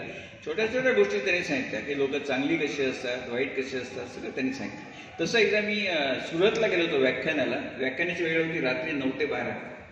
जागोरी आमची सगळी व्याख्यानं संध्याकाळी 5-5:30 असतात, पण सुरतचं रात्री 9 ते 12, कारण सगळे व्यावसायिक. दुकान बंद करून कोण ठाकूरांचं वाचन ऐकायला येणार. आयोजक म्हणाले 9 वाजता रात्री 40 मिनिटं चालेल. मी गेलो, सकाळपासूनच होतो आणि ते 9 ते 11 रात्री भाषण चाललं होतं, जेवणखाण वगैरे सगळं होतं. साहेब आले त्यावेळी आमच्याकडे चहा सुद्धा नसे. माझ्या एकाही भाषणाला चहाचा कप नाही, पाणी पण नसे. त्यांनी पण बोललंय तरी लोक प्रेमाने येत बसत असत. सुरतला तसं नाही, नाश्ता बिस्ता खाणं असल्याशिवाय येत नाही. परत मी इंदूरला गेलो होतो, आम्हाला काय माहिती नाही. तिथले लोक म्हणाले क्या तुम लोक भिकारी आहे CDSL वाला, नाश्ता बिस्ता कुछ भी नाही. आम्ही म्हणतो आपलं ज्ञान द्यायचं म्हणून, पण त्याने हे सांगितलं प्राध्यापक क्या तुम लोक भिकारी आहे CDSL वाला, नाश्ता बिस्ता बी नाही. त्यामुळे आता आम्ही सुधारला. तर बाहेरगावी गेल्यावर तर झालं कसं, मी सकाळी गेलो याला सुरतला. ते आयोजक म्हणाले होते मी दिवसभर काय करणार, म्हणता काय करणार नाही, लॉजवरती आराम करणार. तर म्हणाले इथनं जवळच एक अंबामाता मंदिर आहे, जाऊन या तुम्हाला इंटरेस्ट असेल तर. 4 वाजता चहा वगैरे झाल्यावरती कार्यक्रम रात्री 9ला, भरपूर वेळ होता. मी खाली उतरलो लॉजवरून आणि त्यांनी सांगितलं सरळ जा असं म्हणून. आणि मी त्या अंबामाता मंदिरच्या दिशेने निघालो. पण मी त्या आयोजकांना विचारायला विसरलो की वेळ किती लागेल. रस्ता त्यांनी सांगितलं कुठे वळ नका, सरळ जाऊन. वेळ किती लागेल विचारायला विसरलो मी त्यांना. मग मी चालत झालो, वाटेत कोणी नव्हतं. थोडा वेळ गेल्यावरती एक नवरा बायको मोगऱ्याच्या गजरे फुलांचे ते करत होते, 2 जण. त्या पुरुषाला मी विचारलं की मेरे को अंबामाता मंदिर जाने का है, कितना समय लगेगा. त्याने माझ्याकडे असं बघितलं डिम्म, काही उत्तर दिलं नाही. मला वाटलं मी सुरतमध्ये आलो, इकडे हिंदी कळत नसेल, गुजराती लागतं. मला गुजराती येतं, स्टॉक एक्सचेंजमध्ये होतं. मी त्याला तोच प्रश्न गुजरातीतनं विचारला. म्हणजे अंबामाता मंदिर जेवूच आहे, किती वार लागશે. तरी तो काय बोलला नाही. ते मला वाटलं ऐकण्यामध्ये प्रॉब्लेम असेल. नवरा बायको पण बोलत नव्हते. मुकबधीर म्हटलं असतील. मग मी चालत राहिलो पुढे. म्हटलं रस्ता माहिती आहे. मी साधारण 100 मीटर चाललो पुढे. त्यावेळी त्याने मला जोरात हाक मारली, ओ भाईलाल आई आवतो, भाई साहेब इधर आवतो. परत मागे आलो 100 मीटर. पानाचा तोगरा तोंडात भरलेला होता. मला आपका अंबामाता मंदिर जाने का है ना. म्हटलं होय, आपका अंबामाता मंदिर जाने का है, म्हणजे हिंदी येत होती. म्हटलं हां, आपका 10 मिनिट लगेगा. मी म्हटलं ठीक आहे. म्हटलं गड्या मी तुला 2 वेळा विचारलं, हिंदीतनं विचारलं, गुजरातीतनं विचारलं, तू उत्तर दिलं नाही. आणि आता परत मला मागे बोलावून सांगतो 10 मिनिट लगेगा. ऐसा क्यों, आपको 2 बार मैंने पूछा. मेरे को क्या मालूम आपका चलने का स्पीड क्या है.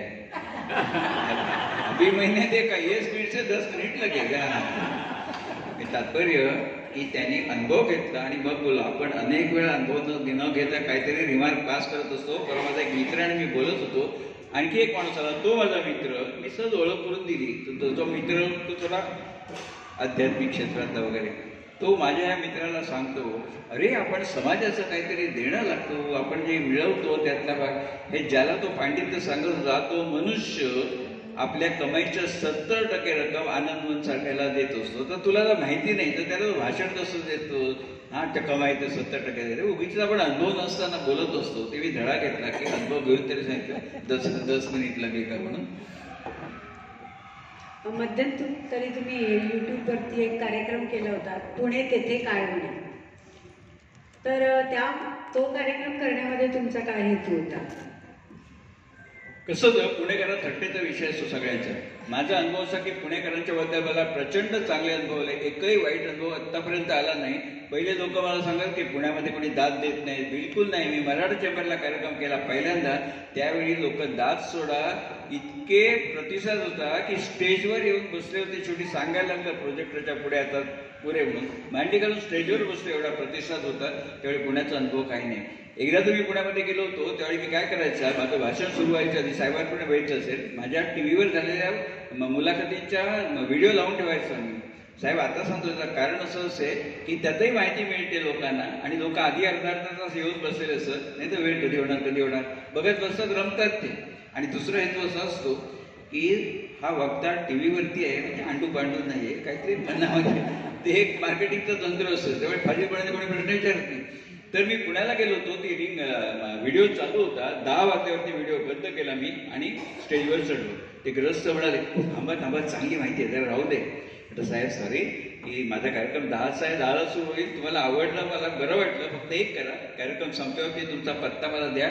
मुंबईला गेल्यावरती हा व्हिडिओ सीडीवर कॉपी करून तुम्हाला मी पाठवेन. किती पैसे लागतील? म्हटलं काय 1 रुपया देऊ नका. सिरियसमध्ये सीड्यांना काय तोंडपाठी करिअरमध्येच जाईल. त्याप्रमाणे मी त्यांना ते दिलं आणि पत्ता दिला, त्यांना सीडी पाठवली. लगेच फोन आला सीडी मिळाली म्हणून. आणि त्यानंतर 4 महिन्याने पुण्यामध्ये माझा कार्यक्रम झाला. त्यावेळी ते ग्रस्त पुन्हा भेटायला आले. भाषण संपल्यावरती मला 1 मिनिट मला माईक द्या, आणि लोकांना सांगितलं की असं असं झालं. मी त्यांना सीडी पाठवायला सांगितलं होतं. मला 1% शक्यता वाटत नव्हती की माणूस म्हणतो पाठवेन, कोण पाठवतोय, पण ह्या ग्रस्तांनी सीडी पाठवली. हे मी सांगायची ती काय पाठवलं होतं ते. पण अनेकांचे, आणि मी पुण्याला SM जोशी सभागृह आहे, तिथे एकदा मी गेलो आणि माझ्या भाषणामध्ये लॅपटॉप, प्रोजेक्टर, पडदा सगळं माझ्याकडे असतं. माझ्याकडे एक्सटेन्शन बॉक्स असतो, दोरी, सेफ्टी पिन, सेलोटेप सगळं असतं. डिपेंडेबिलिटी 0 असते माझी. तर मी SM जोशी सभागृहात गेलो, सगळं माझ्याकडे होतं, मी लावलं. आणि पुन्हा 3 महिन्यानंतर पुन्हा SM जोशी सभागृहात कार्यक्रम होता. जाऊन बघतो ते सगळं रेडीमेड, तिथे पडदा लावलेला, एक्सटेन्शन बॉक्स. मी मॅनेजरने म्हटलं, मी तुम्हाला सांगितलं नव्हतं, तुम्ही कसं काय लावलं? म्हणाले, मागच्या वेळी मी बघितलं ना तुम्ही हे केलं, तुम्ही कशाला केलं?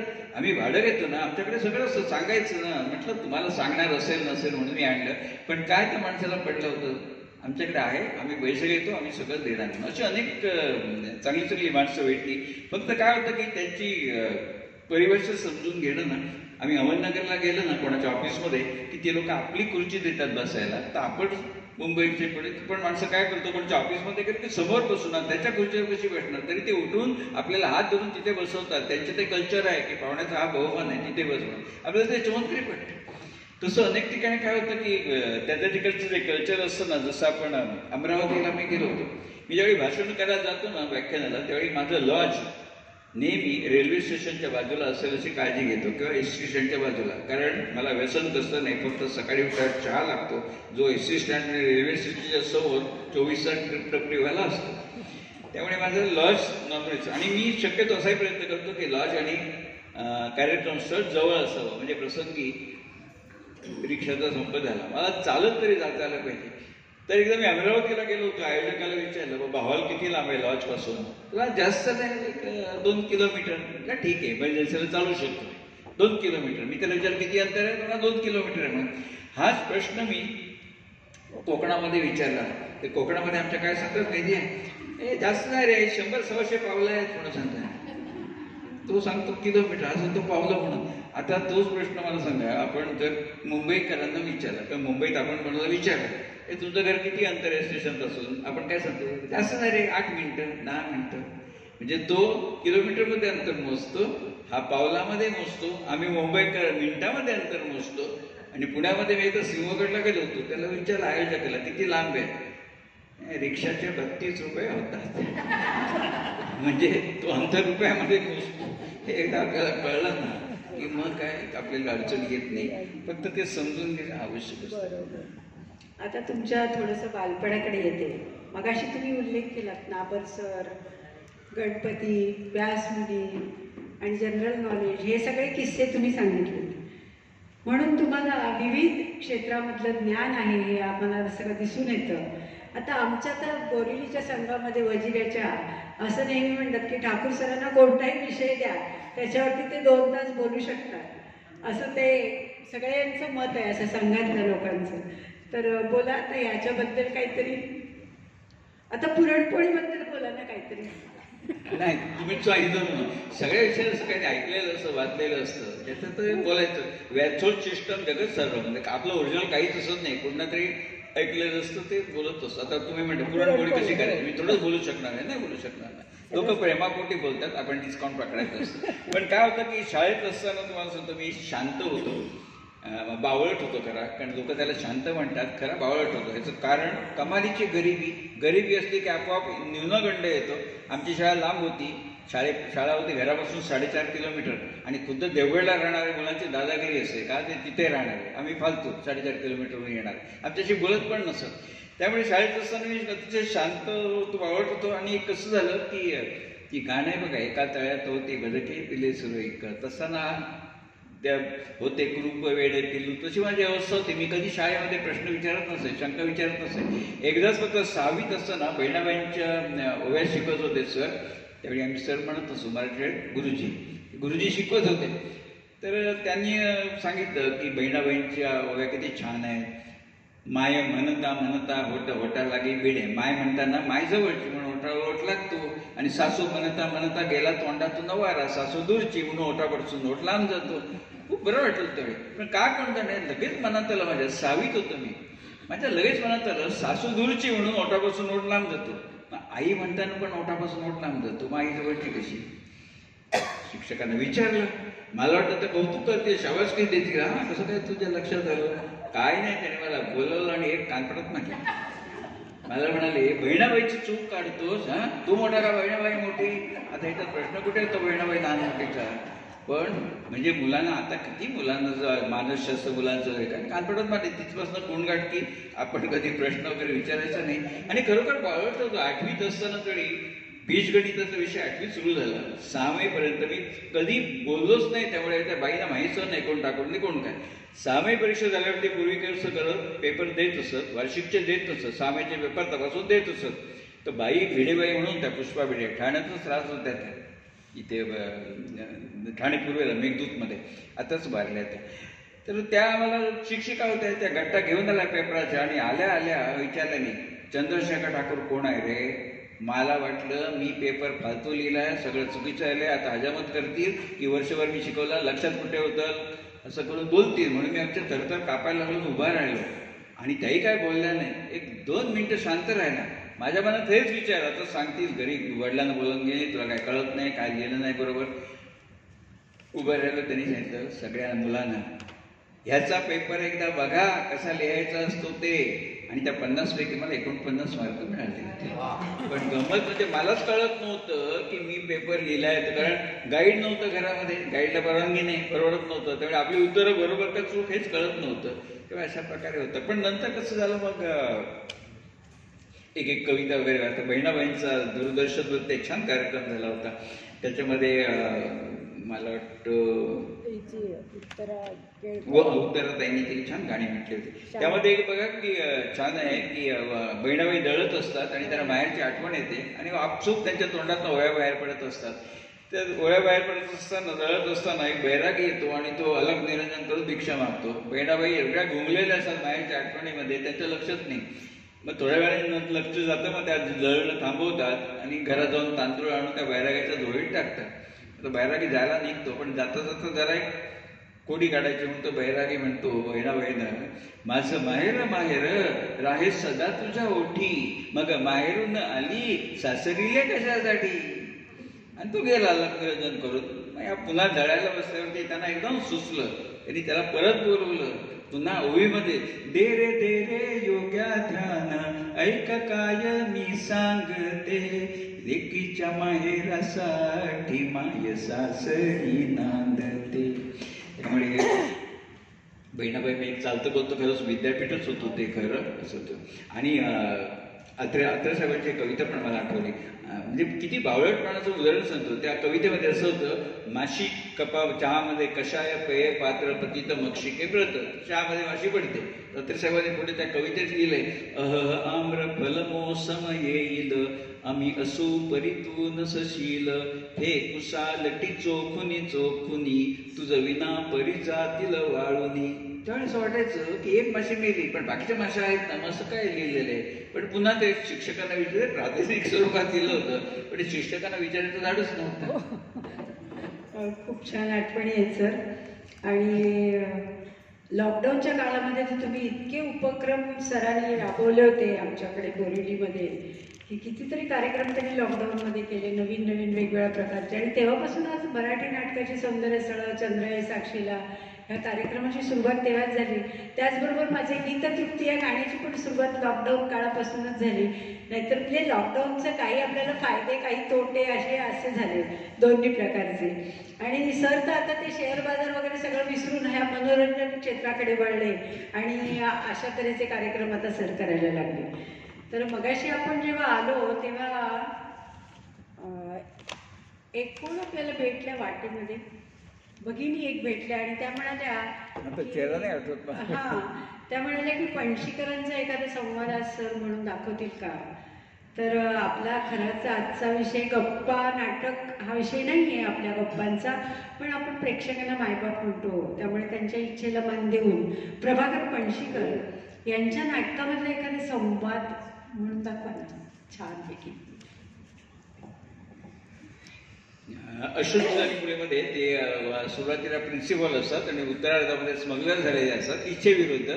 ते फ्रस्ट्रेशनमुळे झालेले असतात स्मगलर.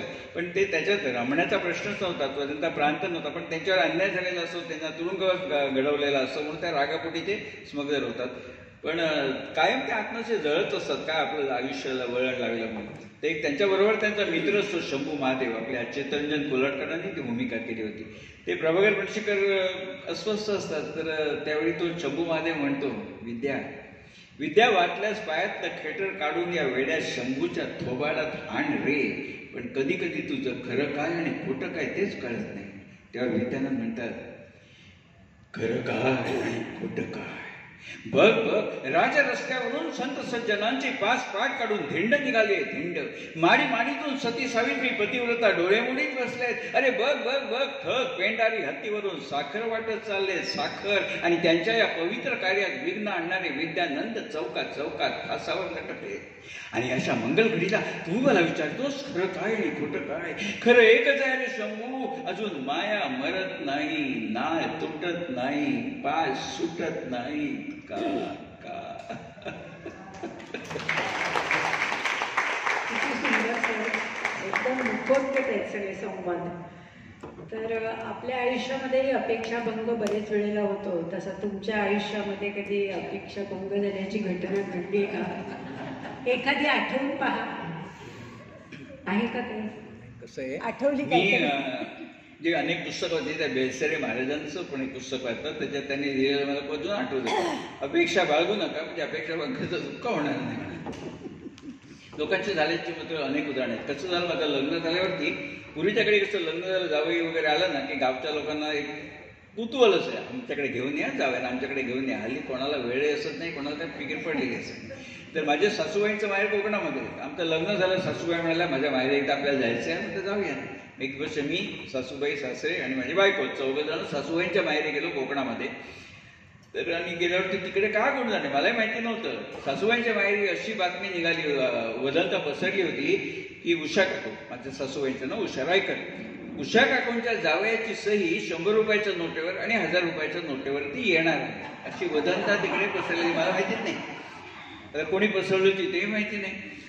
आणि मी तिकडे गेलो, लोकांची बोलावणी लागली होती, आमच्याकडे पाठवा. एक दिवशी गावच्याच त्या घरामध्ये सासूबाई म्हणाल तुम्ही आणि बायको माझे दोघांनी तुम्ही जाऊन या, मी काही येत नाही म्हणून. मग गेलो तिकडे. मग गेल्यावर तिथे गृहस्थांनी विचारलं काय पाहुणे कधी आला, कसं काय मुंबईत काय वातावरण, सगळं विचारलं. मग तो कळीचा प्रश्न विचारला, मग काय मग तुमची सही कधी येणार नोटेवरती. ते म्हटलं काय नाही, आम्ही ऐकलं असं की 100च्या आणि 1000च्या नोटेवरती तुमची सही येणार असं म्हणून. म्हटलं नाही हो, असं काय नाही. कारण त्यांना असं वाटलं की काय कधी ते म्हटलं नाही माझी नाही सही येणार. मग त्यांना ते अपेक्षा बंद झालं. त्याचं म्हणलं असा कसा, आमच्या गावात तो पांडू चौगुले असा त्याची सही 1000च्या नोटेवर येणार. ते म्हणतात कोण बाबा पांडू चौगुले? आता मला सांगा, 1000च्या नोटेवर आणि 100च्या नोटेवर ज्या माणसाची सही येणार त्या माणसाचं नाव अर्थक्षेत्रामध्ये काहीतरी असेल ना. तो रिझर्व्ह बँकेचा डेप्युटी गव्हर्नर असेल, स्टेट बँकेचा चेअरमन असेल, अशीच व्यक्ती LICचे चेअरमन असेल, अशीच व्यक्ती गव्हर्नर होईल ना. तर कोण पांडू चौगुले? मी काही नाव पण ऐकलेलं नाही. आमच्याच गावात तो त्याची सही येणार. म्हटलं मला माहिती नाही. त्याला मी सहज विचारलं, म्हणजे तुमचे पांडू चौगुले काय करतात? तो रिझर्व्ह बँकेमध्ये प्यून मध्ये असा तो. आता रिझर्व्ह बँकेत प्यून मध्ये असतो तशी सही आयुष्यात कधी येईल का? मी त्यांना सांगितलं काका तुम्हाला एक सांगू का, या तुमच्या पांडू चौगुलेची सही आयुष्यात कधी येणार नाही आणि माझी देखील आयुष्यात कधीही येणार नाही. मग ते चटकन आतल्या खोलीत गेले किचनमध्ये. बहुतेक बायकोला सांगून आली असती की पाहुणा एवढा मोठा नाहीये, पोहे करू नको, नुसता चहा पुरे. आणि खरोखर फक्त चहा आला, पोहे काही आले नाही. मग घरी आल्यावरती सासूबाईने विचारलं काय केलं. म्हणजे कशी वाटली माणसं माझ्या बाहेरची? म्हणजे खूप चांगली. काय केलं होतं? चहा केलं होतं. चहा? नाश्ता नाही केला? नाही. मला तर म्हणाले होते नाश्त्यालाच पाठवा जावयाला म्हणून. आता त्यांना का नाश्ता आला नाही तर कारण मला माहिती होतं सगळ्यात अपेक्षा बरोबर करत आला. छान अपेक्षा भंगाचा किस्सा. तर तुम्ही सेवानिवृत्तीनंतर ह्या अशा कार्यक्रमामध्ये स्वतःला खूप गुंतवून ठेवलं आणि खरोखर कौतुकास्पद आहे. कारण शांत बसणं हा तुमचा स्वभावच नाही आहे. पण असं कधीतरी होतं का की तुम्ही आराम खुर्चीमध्ये असे शांत बसले आहात आणि डोळ्यासमोर सगळे विविध प्रसंग झरझर पुढे जातात? असं कधी तुमचं होतं का की त्याच्यामध्ये तुम्हाला रमायला होतं? मग त्या जुन्या प्रसंगामध्ये अशा कधी जुन्या आठवणी येतात का कुठल्या? माझ्या कशाला, प्रत्येकाच्या आयुष्यात असं आपण कधी बसलो असं मोकळेपणी. आता मला खूप बरं वाटतं. माझी ताई मला म्हणाल्या की आम्हाला तर काही पाश नाहीत, आम्ही आनंदात आहोत, छंद होतो. खरं असं बोलणारी माणसं कमी असतात, तक्रार करणारीच खूप असतात. आपण असं शांत बसतो असं की प्रत्येकाला अनुभव मागचं सगळं आठवत राहतं. आणि कसं आहे, जुन्या गोष्टीत आपण रमावा म्हणतो. पुलंने नेहमी लिहिले आपण जुन्या गोष्टीत रमत असतो. आणि ते खरं आहे, जुनं ते सोनं 100% आपण म्हण जे आहे ना, जुनी वृत्तपत्र सुद्धा बघितली ना तर आपल्याला हसायला येतं, ज्ञान मिळतं, अनेक आठवणी जाग्या होत असतात सगळ्या. जसं O.P. रलनचा एक चित्रपट होता बघा, त्याचं नाव होतं तलाश. त्याची जाहिरात काय असायची? O.P. रलन की करोड रुपये की फिल्म. म्हणजे त्यावेळी 1 कोटी रुपये लागत. हे बातमी होती, 1 कोटी रुपयामध्ये फिल्म केली. आज सलमान खान एक माणूस 30-30 कोटी रुपये घेतो, बाकीचा खर्च वेगळाच. तर त्यावेळी ती बाकी आता हसायला ते 1 कोटी वगैरे असं म्हटलं की जंजीरमध्ये ज्यावेळी ब्रँडला कोणतरी ते लोक येऊन सांगतात इन्स्पेक्टरचा अमिताभचा खून करायचा आहे म्हणून, त्यावेळी ते काय सांगतात त्याला 50,000 रुपये देऊ म्हणून. इन्स्पेक्टर काय म्हणतात तर तो ब्रँड म्हणतात एक इन्स्पेक्टर के जान की किंमत 50,000. म्हणजे 50,000 हल्ली खंड्यात महाराजा करोडमध्ये सुपाऱ्या असतात. तर आता ऐकलं की आपल्याला हसायला येण्याचा एक आनंद वाटतो. तसं ते एक कुठचं तरी गाणं होतं, तुम्ही 100 रुपयाची साडी दिली वगैरे, पूर्वीचं होतं एक गाणं. आता काय त्याला माहिती ते असं होतं काहीतरी गाणं. झाली बहाल मर्जी सख्याची सख्याची सख्याची, साडी दिली 100 रुपयाची, साडी दिली 100 रुपयाची. आता काय 100 रुपयाला काय का व्हॅल्यू काय येणार आहे 100 रुपयामध्ये? बनियन पण येत नाही 100 रुपयाला खरंच. आणि ते काय आहे, त्यावेळी काही कळत नव्हतं. त्यात बातमी अशी होती की 100 रुपयाची साडी कोणाला दिली? त्या तमाशाला बाईला दिली. बायकोला कधी 100 रुपयाची साडी देणार, त्याची किंमत होती, तिला 50ची 100ची म्हणजे असं. तर अनेक गोष्टी जुन्या आठवतात. पु ल देशपांडेंनी जेवढी अपूर्वाई पुस्तक लिहिलं ना, त्यावेळी त्यांनी लिहिलं की मी इंग्लंडमध्ये गेलो होतो. त्यावेळी एका दुकानात गेलो आणि त्यांना मिक्सर घ्यायचा होता, त्यांना तो आवडला. तर पुलंनी मिक्सरवर किंमत विचारली आणि ते घेणार एवढ्यात त्या दुकानात एक भारतीय माणूस आला. त्यांनी पुलांना वेळीचं ओळखलं, म्हणाले काय? तो पुलं म्हणाले मला मिक्सर घ्यायचा होता म्हणून तो घेतो इथे म्हणून. तो भारतीय माणूस पुलांना म्हणाला की तुम्ही मिक्सर घेऊ नका, कारण तुम्हाला खूप महाग पडेल. त्यावेळी मिक्सर जर परदेशात आणला त्याच्यावरती 600% 600% ड्युटी लागायची. म्हणून त्यावेळी स्मगलिंग चालत असे. आता स्मगलिंग 0 झालं कारण सगळे व्यवहार आता असे होतात. तर ते ग्रस्त म्हणाले पुलंना तुम्ही मिक्सर घेऊ नका, तुम्हाला केवढ्याला पडणार तो 600% ड्युटी होऊन. ते म्हणाले ठीक आहे. नाही त्यांनाही माहिती नव्हतं म्हणजे एवढी ड्युटी भरून काय घ्यायला नको. पाठावर म्हणतं ठीक आहे म्हणून ते नाही घेतलं त्याने. तर दुकानदाराला कळलं की यांनी मन बदललं, घेत नाही म्हणून. तर दुकानदाराला एक ग्राहक गेला म्हटल्यावरती त्याला वाटणार. त्याने विचारलं पुलंना वाट आपण. पुलं म्हणाले असं असं माझ्या देशामध्ये 600% ड्युटी आहे तर म्हणून मला नको म्हणून. त्यावर दुकानदार म्हणाला काय हरकत नाही म्हणतो, तो नियम असा आहे तुमच्या देशामध्ये की तुम्ही वस्तू घेतली आणि तिकडे घेऊन गेला तर 600% ड्युटी. पण तुम्ही इथे 6 महिने वापरलीत आणि घेऊन गेला तर ड्युटी नाही, मग ते नवीन नाही वापरलेली वस्तू झाली. पण पुलं म्हणाले मी तर 10 दिवसांतर भारतात जाणार आहे, मग 6 महिने मी कसं वापरणार इकडे. दुकानदार म्हणाला काय हरकत नाही, मी तुम्हाला 6 महिन्याच्या मागची तारीख टाकून बिल देतो. पुलं म्हणाले नको, मी माझ्या देशाला फसवणार नाही. मी 6 महिन्याच्या आधी घेतली नाही तर कशाला आधीची तारीख टाकून मला नको म्हणायला. असला मिक्सर तरी चालेल. पण घरी आल्यावरती पुलंनी लिहिले मी खूप अस्वस्थ झालो कारण लहानपणापासून आम्हाला सांगण्यात आलं की इंग्रज लोक प्रामाणिक आहेत वगैरे. हे कसलं प्रामाणिकपणा म्हणून तो माझा तो मागच्या तारीख टाकून बिल देतो म्हणून. म्हणजे काय ते म्हणजे अस्वस्थ वाटतं त्यांना. पण काय आहे नवऱ्याचे मूळ बायकांना बरोबर कळतात. सुनीताबाईंना बरोबर ओळखलं काहीतरी साहेबांचं बी नसलंय म्हणून. रात्री विचारलं सुनीताबाईने बाई काय झालं रे आज दिवसभर तू अस्वस्थ दिसतोस. म्हणजे काय अस्वस्थ झालं. आम्ही म्हणतो इंग्रज प्रामाणिक आणि त्यांनी मला असं सांगितलं म्हणून. त्यावर सुनीताबाई म्हणाल्या पुलंना भाई जाऊ दे रे, दुकानदार आहे ना तू, सगळे दुकानदार सारखे. भारतीय दुकानदार वचनात मारतो, इंग्रज दुकानदार तारखेत मारतो. तात्पर्य की सगळ्यांकडे सारखे असतं. पण ते त्यांना ते खूप झालं. पण जुन्या गोष्टी ऐकतात. आता तुम्हाला सांगतो 1966 साली महाभारत नावाचा एक चित्रपट आला होता साऊथचा. एकदम मोठे प्रदीप कुमार वगैरे चांगले नट होते. आजही तो चित्रपट आहे यूट्यूबवरती. आमच्या घरात आम्ही 5 भावंड आणि आमच्याकडे 11 मुलं म्हणजे माझ्या आईची नातवंड 11. एक सगळी बरोबरची आहेत. एक दिवशी इतके दंगा करत होती कार्टी सगळी. मग त्यांना म्हटलं आता काय करायचं म्हणून त्यांना लॅपटॉपवरती तो सिनेमा दाखवला. अहो सगळी 11 मुलं छानपैकी एन्जॉय करत होती. कारण साऊथच्या सिनेमामध्ये ट्रिक सीन छान होते. ते भीमाचं राक्षसाचं युद्ध वगैरे मयसभा छान होतं सगळं. ती मुलं एकदम छान ऐकत होती. तर त्यामध्ये एक दृश्य होतं की कर्णाचं महाभारत सिनेमा 1966 सालचा. कर्ण आणि अर्जुनाचं युद्ध चालू असतं. एकमेकांच्या जोरदार शरसंधान चालू असतं आणि एका प्रसंगी अर्जुन कर्णाच्या रथावरती बाण मारतो आणि जवळजवळ 8-10 फूट अर्जुन कर्णाचा रथ मागे सरकतो. असं छान क्लोजअप मध्ये दाखवलं. अर्जुन बाण मारतो, कर्णाचा रथ 8-10 फूट मागे सरकतो. थोड्या वेळानंतर कर्ण परत अर्जुनाच्या रथावरती बाण मारतो आणि अर्जुनाचा रथ एवढासा मागे सरकतो. त्यावेळी कृष्ण म्हणतात अर्जुनाला महावीर कर्ण की जय हो. त्यावेळी अर्जुन म्हणतो कृष्णांना पाल केशव अरे मी त्याचा रथ 8-10 फूट मागे ढकलला, मला काही बोलले नाहीत आणि त्या कर्णाने एवढा सरत माझा मागे ढकलला. तुम्ही म्हणता महावीर कर्ण की जय हो. त्यावर ते कृष्ण सांगतात पाल अरे तुझ्या रथावरती महाबली हनुमान बसलाय वरती. 3 लोकांचा भार घेऊन मी बसलोय तुझ्या रथावरती. असा रथ एवढा मागे सरकवणं कोई मामूली काम नाही है. त्यावेळी जो चेहरा केला ना अर्जुनाने की खरे किती छोटी गोष्ट, एवढा रथ मागे सरकवलाय त्यांनी. अशा अनेक गोष्टी ना जुन्या जुन्या आपल्याला ऐकायला आठवतात. आपण आता जे म्हणालात ते खरं आहे. 20 वर्षापूर्वीचं एक वृत्तपत्र माझ्या हातामध्ये नुकतंच मिळालं आणि त्याच्यामध्ये एक समाजसेविका आपल्या मेधाताई पाटकर सगळ्यांना माहिती आहे. तर त्या एका भाषणामध्ये म्हणाल्या की समानतेच्या गोष्टी आपण सगळेजण करतो, पण जेव्हा तुम्ही चहा पिण्यासाठी जो कप वापरता तो जेव्हा तुम्ही तुमच्या मोलकरणीला द्याल तोच कप वापरायला, तेव्हा समानता आली असं मी म्हणेन. पण किती सोपं उदाहरण आहे पण चपखल बसणारं. प्रत्येकालाच हा अनुभव आहे की तो कप वेगळा असतो आणि आपल्या घरातला वेगळा असतो. तर आता आपण हळूहळू समारोपाकडे आलेलो आहोत कार्यक्रमाच्या.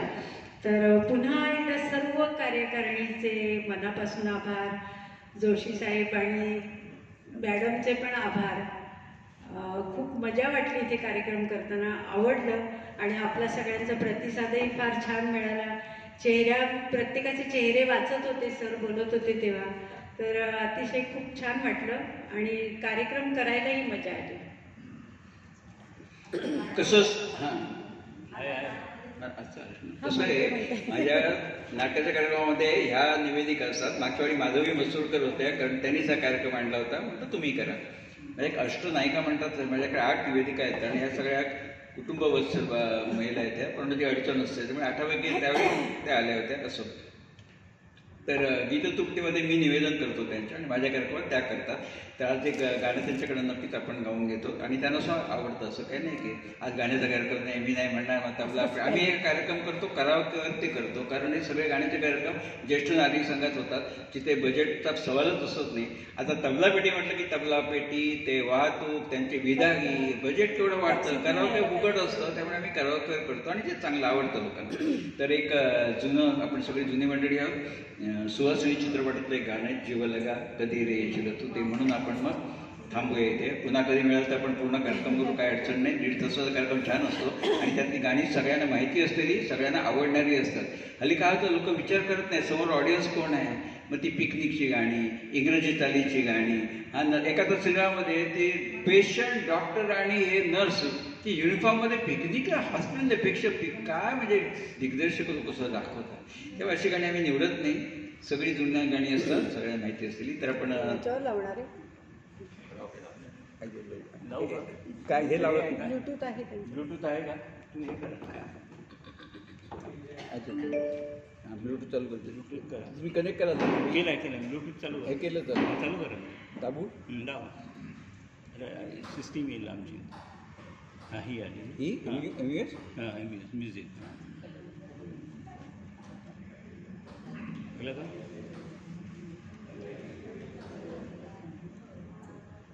पेरिंग म्हणतो. हां पेरिंग झालं. हे दोषी वाटलं आलं ना, पेड आलं. जाऊ आता हे नाही दोषी वाटले, तो भेटते तो आम्ही निघालो. दुसरं माहीत नाही आहे ना, चालू झाला आहे का तो? बघा झालं ते नाही, ठीक आहे. हां हे झालं, पेअर झालं. एक मिनिट लागू करू, दोघांना म्हणायचं का? झालं ना, आता झालं. हेच आहे ना, पहिल्यापासून लावा बरोबर.